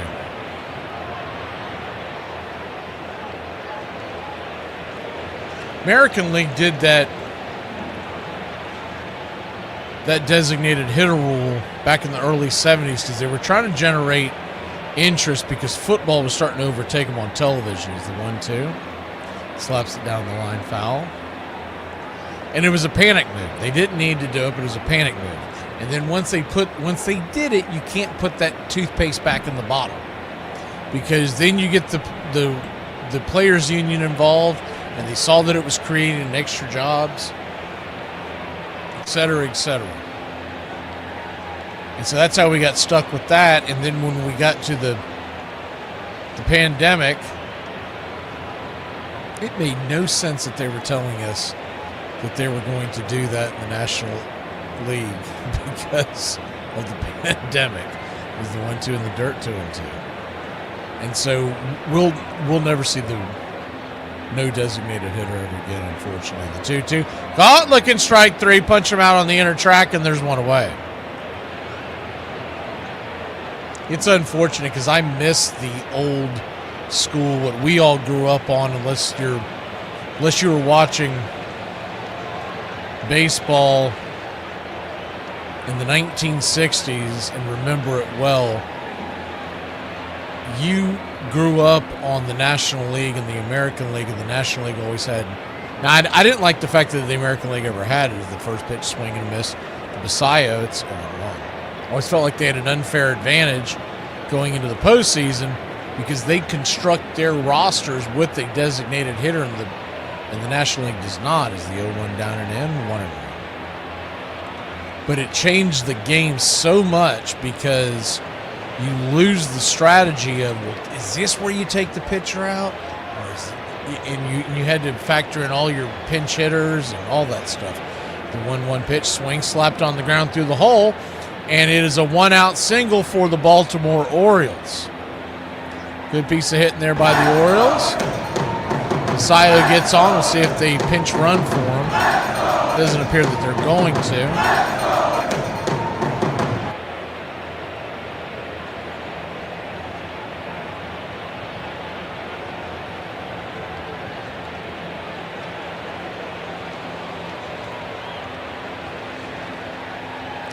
Kobe Mayo, the batter. Righty-righty matchup, first pitch.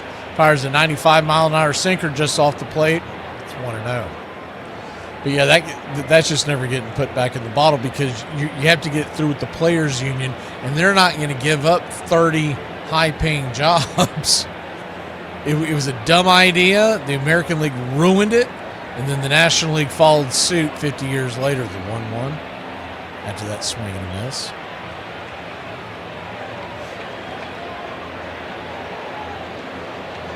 What was it, 1973? I think they brought in the designated hitter. 1-1 outside wide, ball 2-2-1. I think I have that right.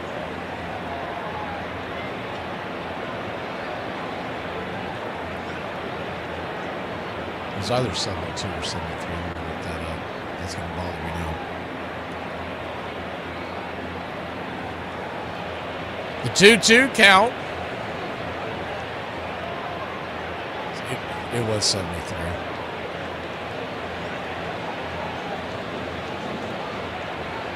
Righty, infield back into the right. The pitch from Blackburn. Swing, pops it up. Can of corn over on the right side. Looks like Jazz is going to get underneath it. He'll make the grab, and there's 2 down.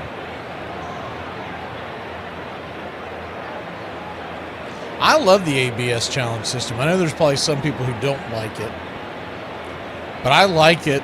I think it adds strategy to the game. It adds interest. I think it adds anything that you can bring the fans in and get involved more in the strategic part of it. I would change it, like I've told y'all many times before, but I like it. I think you have to get with the times on the fact that we have this technology. As the first pitch misses upstairs for a ball, it's 1-0. All that happened when you think about it. I don't know if the ABS ever comes into play if we didn't start putting boxes on the screens during ball games. The 1-0 down and away 2-0. Once you started seeing that, the fans actually had a concrete evidence of what was a ball and what was most likely a strike. You knew the ABS was on the way. It was just, because fans are like, "What the hell, man? I can see it." Because go back and watch an old game in the 80s, 90s, whatever, before there was the box on the screen. You thought you knew, but you weren't sure. Like if you have to watch one of these terrible broadcasts like on Fox nowadays where they don't put it on there, it's a little frustrating as a fan because you're gotten so used to it. Is the 3-0 right there? 3-1. I don't know what has made them think that not putting the box on the screen is a good idea. They do some goofy things. 3-1 count. Turns and kicks. Down below the knees, ball 4, and that'll bring the go-ahead run to the plate. 2 on, 2 out, 5-3 your score, and that's Boone coming out of the dugout. So he is going to go make a pitching change. Oh, wait a minute, that's not Boone.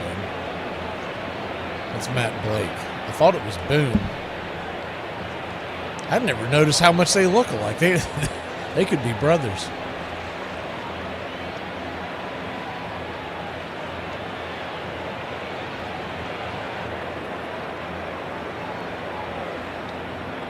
I just thought Boone had a drinking problem.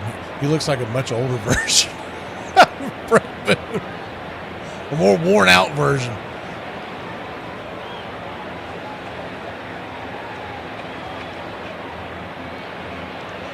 They'll never let that happen, Spaceman, because the umpires union would bail. They would strike. And they're not as powerful as the players union, but they're powerful enough.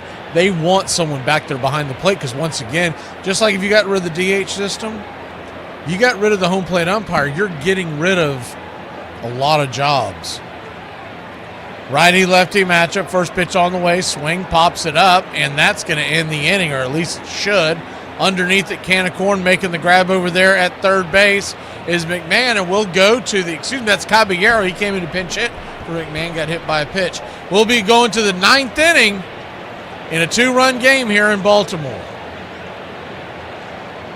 Hey, who's your hall pass? Diplo. What is a Diplo, first of all? He's a DJ. Diplo, that's the guy? Yeah. Is it a guy, first of all? Is that a thing? Yes, Diplo, he's a guy. He's a DJ, and he has these tattoos, and don't worry about it. But who's your hall pass? Your friend Brooke. That's not how this works. You can't name someone in real life that you could actually have access to. Why not? Wait, my friend Brooke? Are you serious? She's cute. She comes over all the time. You cannot say that she's a hall pass. Why not? Because that's not how the game works. You're supposed to pick a celebrity, pick Margot Robbie or Megan Fox or anyone else. My friend Brooke? Yeah. Even if you get the sense that George Brett is as happy as ever right where he is, he'll always be part of the history of baseball and Kansas City. He'll always be the star of one of the best stories the game has ever told. What he did here will always remain, just like a movie reel in my mind. Just, turn it on again and let it roll. Here's third baseman George Brett. High drive, hit to right field. It's gone. When you play as long as he did and do the things that he did, I really just helped put the Royals on the map. I think these are things that people remember. Well, the Yankees win. He's out. Yes, sir. Brett is out. Look at this. Brett is out. And his team is back. You know, George Brett is the Royals. He did everything you could ever want to do as a baseball player in Kansas City and his whole career. So, in my opinion, George Brett is the Royals. I don't imagine his legacy is going to fade. George is just a name that is going to live, I think, forever in Kansas City. Number 3,000 for one of the great players of all time, George Brett. Number 5 of the Kansas City Royals. It was a fun run. If I had to do it over again, I would do it exactly the same way. Hey, I don't know who need to hear this. Hey, if you don't like America, go to another country. I love this country. I'll protect it. Welcome back. We go to the top of the 9th inning, and the Yankees lead by 2. Yeah, I mean, that's essentially what they've done in some of these independence leagues. Chop, is that they've had an umpire there and they tell them what it is, and then they can decipher whether I'm just telling you, the umpire union is just not likely to agree to that, because they're going to look at it as then eventually they're going to get moved out because you can put anybody in there to do that. First pitch on the way is high and out of the zone for a ball. It's 1-0. It's the same thing with NFL umpires, NBA referees. There's certain jobs on that field that you could do with AI as the 1-0. Right there at the knees, 1-1. But they're going to fight tooth and nail, and you can understand why. They're going to fight tooth and nail to make sure that they're still calling the game. It looks like this is going to get challenged, and it is a strike. Wrong, wrong, wrong, wrong, wrong, So the Yankees are out of challenges now. You're wrong. I'd say about 85% of that ball is in the zone. If you were starting the league, you would do it so much different than you have to do it, I guess is the best way to put it. College and pro, I mean, you consider how bad the referees are in college football. It's a joke. It's a joke. You're watching just blind mice running around out there. The 1-2. Right there on the outer edge. Looked like it hit the zone. They're not going to challenge it. It did hit the zone 2-2. Those of y'all who don't watch college football, it is a joke how bad their referees are. The 2-2 count. Up top, this is 3-2. But they're more likely to end up with AI because they don't have a strong union at all.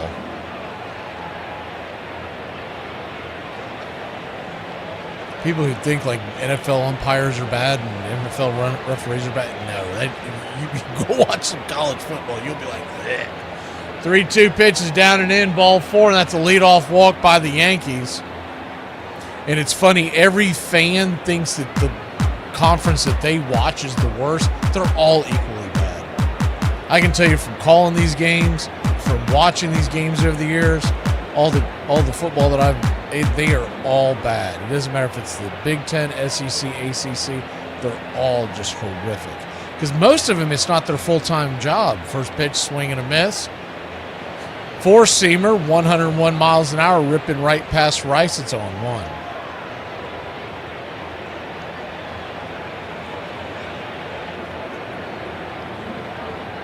The 0-1. Kicks and fires. Swing, fouls it back. It's 0-2. As bad as we think some of these MLB umpires are, they're still much better at their job than the college level. And I'd say to a man that the MLB umpires are still the best in sport is the 0-2 swing and a miss, strike 3. That doesn't mean they're perfect by any stretch of the imagination, but they're much better than the NBA refs, than the NFL refs. But a lot of that has to do with the fact they're not dealing with a lot of moving parts. So an NFL referee's job is extremely hard because those guys are moving at a high, fast level. First pitch on the way is high and outside the zone. It's 1-0. I don't even know how the hell NHL referees do what they do, because you got to do all that on skates, and they're moving a million miles an hour. The 1-0. Turns and kicks, swing, chopper. 1-1. Well, one of the most ironic things about sports, referees, umpires, is that when they finally get good, their body starts to give. So in other words, when they finally get good enough because of the experience, et cetera, their eyesight starts to go. They're not fast enough to keep up with the game. Swing and a miss, 1-2. And that's one of the most ironic things about it is you're putting players out to pasture decades before some of these refs and umpires are still out there. They still got to have pretty quick movement to keep up with this game. The 1-2 in the dirt. Ball's blocked. The runner will stay down at first. The 2-2 count.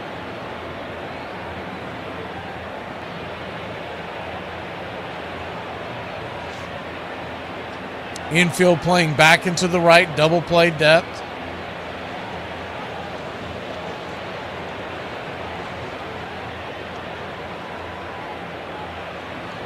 The 2-2. High and out of the zone, 3-2.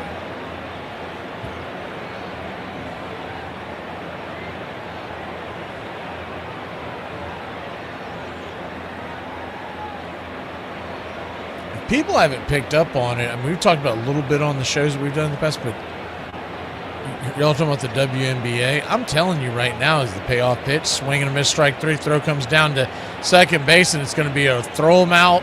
Strike them out, or strike them out, throw them out, and that'll end the inning. We'll be back in a flash. It is 5-3. Orioles with one last shot. Bottom of the ninth we go.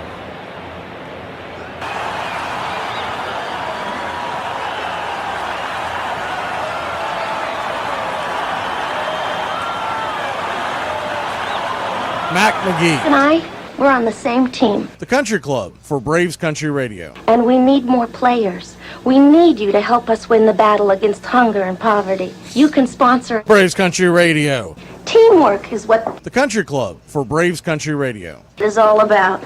And that's why we need you. For just $15 a month, Don't get greedy. Ask for $3.99. you can sponsor a child just like Braves Country Radio. I've been able to really help, Braves Country Radio. and it feels so good. It's so easy. Just reach out now and start sending your love around the world. The Country Club for Braves Country Radio. Join our team. We really can bat 1,000. Mac McGee. Who's waiting for help? There's room on our team for you.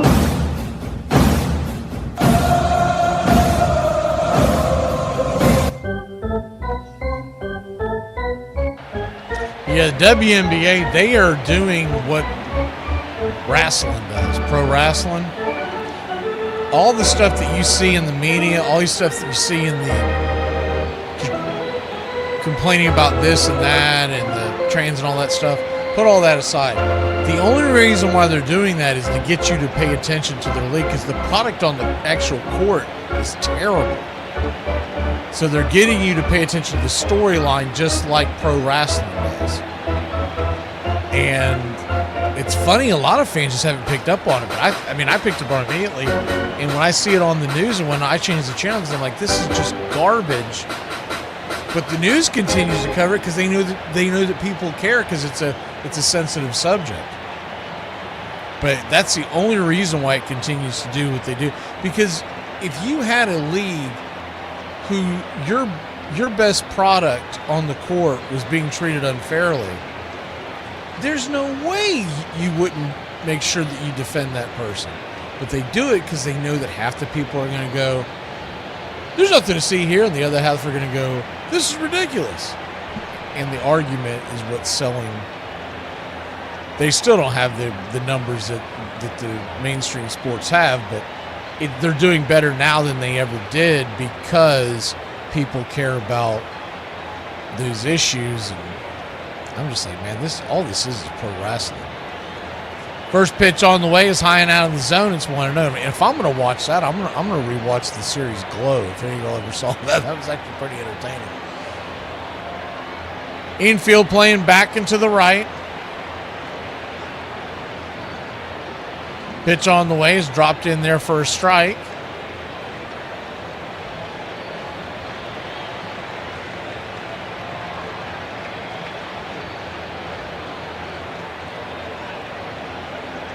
Cardacio Strand is standing on deck. Cowser checks swing, punches it down the third baseline. It's 1-2.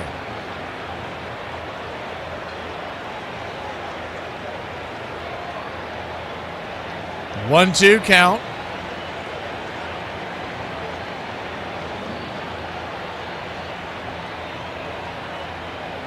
Swing, punches it back, foul. We'll do it again. And I actually only saw that the glow. I did not see it until much later.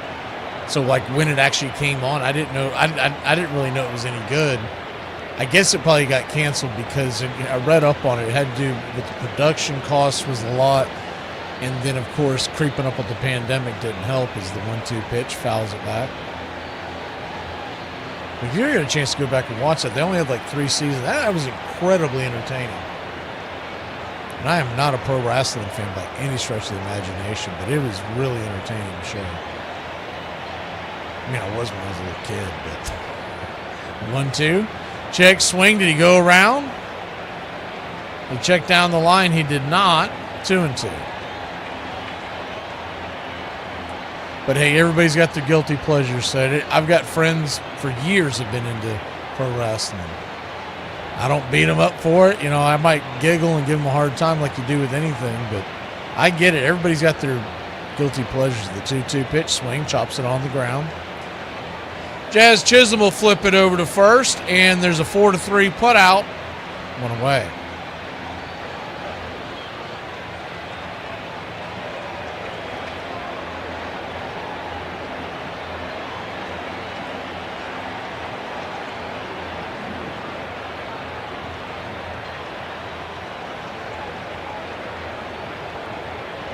Yeah, thanks, Space. I just assumed everybody knew what it was, but you like wrestling? Christian Encarnacio Strand is coming to the plate.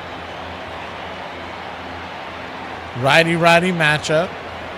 First pitch on the way, right there, P at the knees. It's 0-1.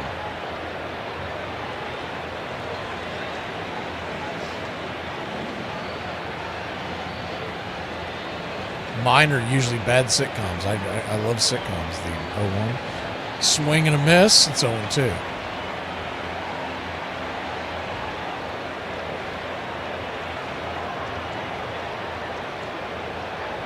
In horror movies during certain times, when you start late August into just before Thanksgiving, this is where I watch really bad horror movies, and I will watch the hell out of them.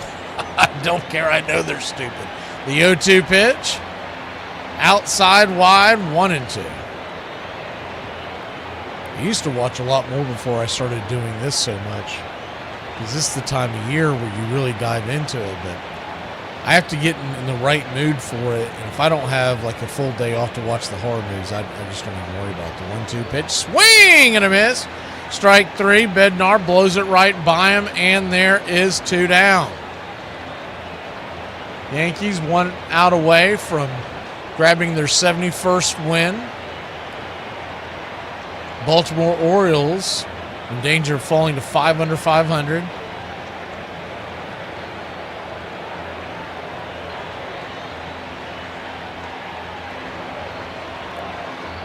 First pitch on the way, swing lifted out to left field, and that's going to end the inning. That's going to end the game, and the Yankees win it 5-3.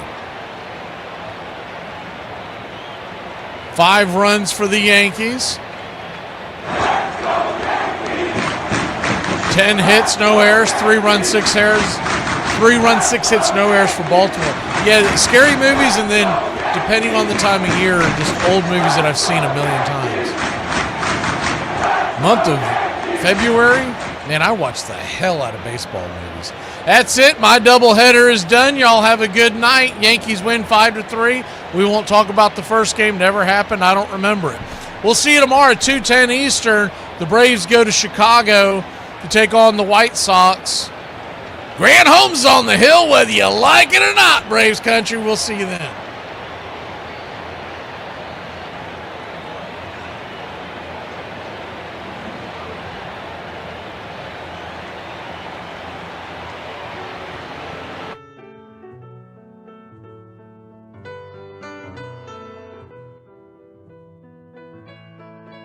Casey at the Bat by Ernest Lawrence Thayer.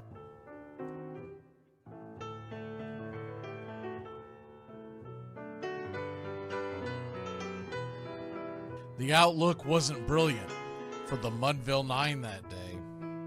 The score stood 4-2, but with 1 inning more to play.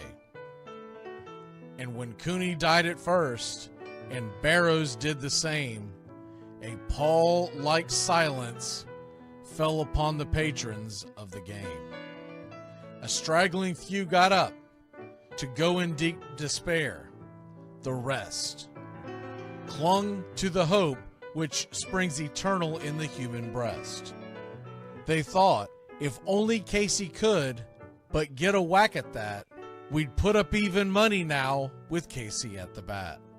But Flynn preceded Casey, as did Jimmy Blake, and the former was a hoodoo, while the latter was a cake.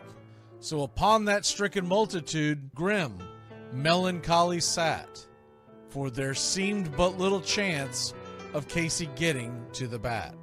But Flynn let drive a single, to the wonderment of all, and Blake, the much despised, tore the cover off the ball. And when the dust had lifted, and men saw what had occurred, there was Jimmy safe at second, and Flynn a hugging third. Then from 5,000 throats and more rose a lusty yell. It rumbled through the valley, it rattled in the dell.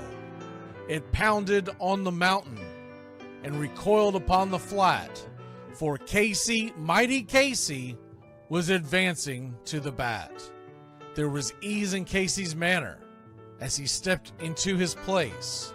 There was pride in Casey's bearing, and a smile lit Casey's face. And when responding to the cheers, he lightly doffed his hat. No stranger in the crowd could doubt 'twas Casey at the bat. 10,000 eyes were on him as he rubbed his hands with dirt. 5,000 tongues applauded when he wiped them on his shirt.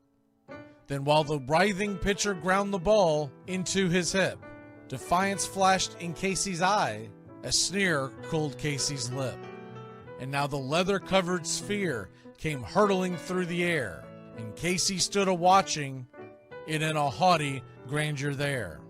Closed by the sturdy batsman, the ball unheeded sped. That ain't my style, said Casey. Strike one, the umpire said. From the benches black with people, there went up a muffled roar, like the beating of a storm waves on a stern and distant shore. Kill him! Kill the umpire! Shouted someone on the stand, and it's likely they'd have killed him had not Casey raised his hand. With a smile of Christian charity, great Casey's visage shone. He stilled the rising tumult, he bade the game go on. He signaled to the pitcher, and once more the dun sphere flew. But Casey ignored it, and the umpire said, strike two. Fraud! Cried the maddened thousands, and echoed answered fraud. But one scornful look from Casey, and the audience was awed. They saw his face grow stern and cold. They saw his muscles strain. And they knew that Casey wouldn't let that ball go by again. The sneer is from Casey's lip. His teeth are clenched in hate. He pounds with cruel violence his bat upon the plate. And now the pitcher holds the ball, and now he lets it go. And now the air is shattered by the force of Casey's blow. Oh, somewhere in the favored land, the sun is shining bright. The band is playing somewhere, and somewhere hearts are light. And somewhere men are laughing, and somewhere children shout. But there is no joy in Mudville. Mighty Casey has struck out. Casey at the Bat, Ernest Lawrence Thayer, published June 3rd, 1888. San Francisco Examiner.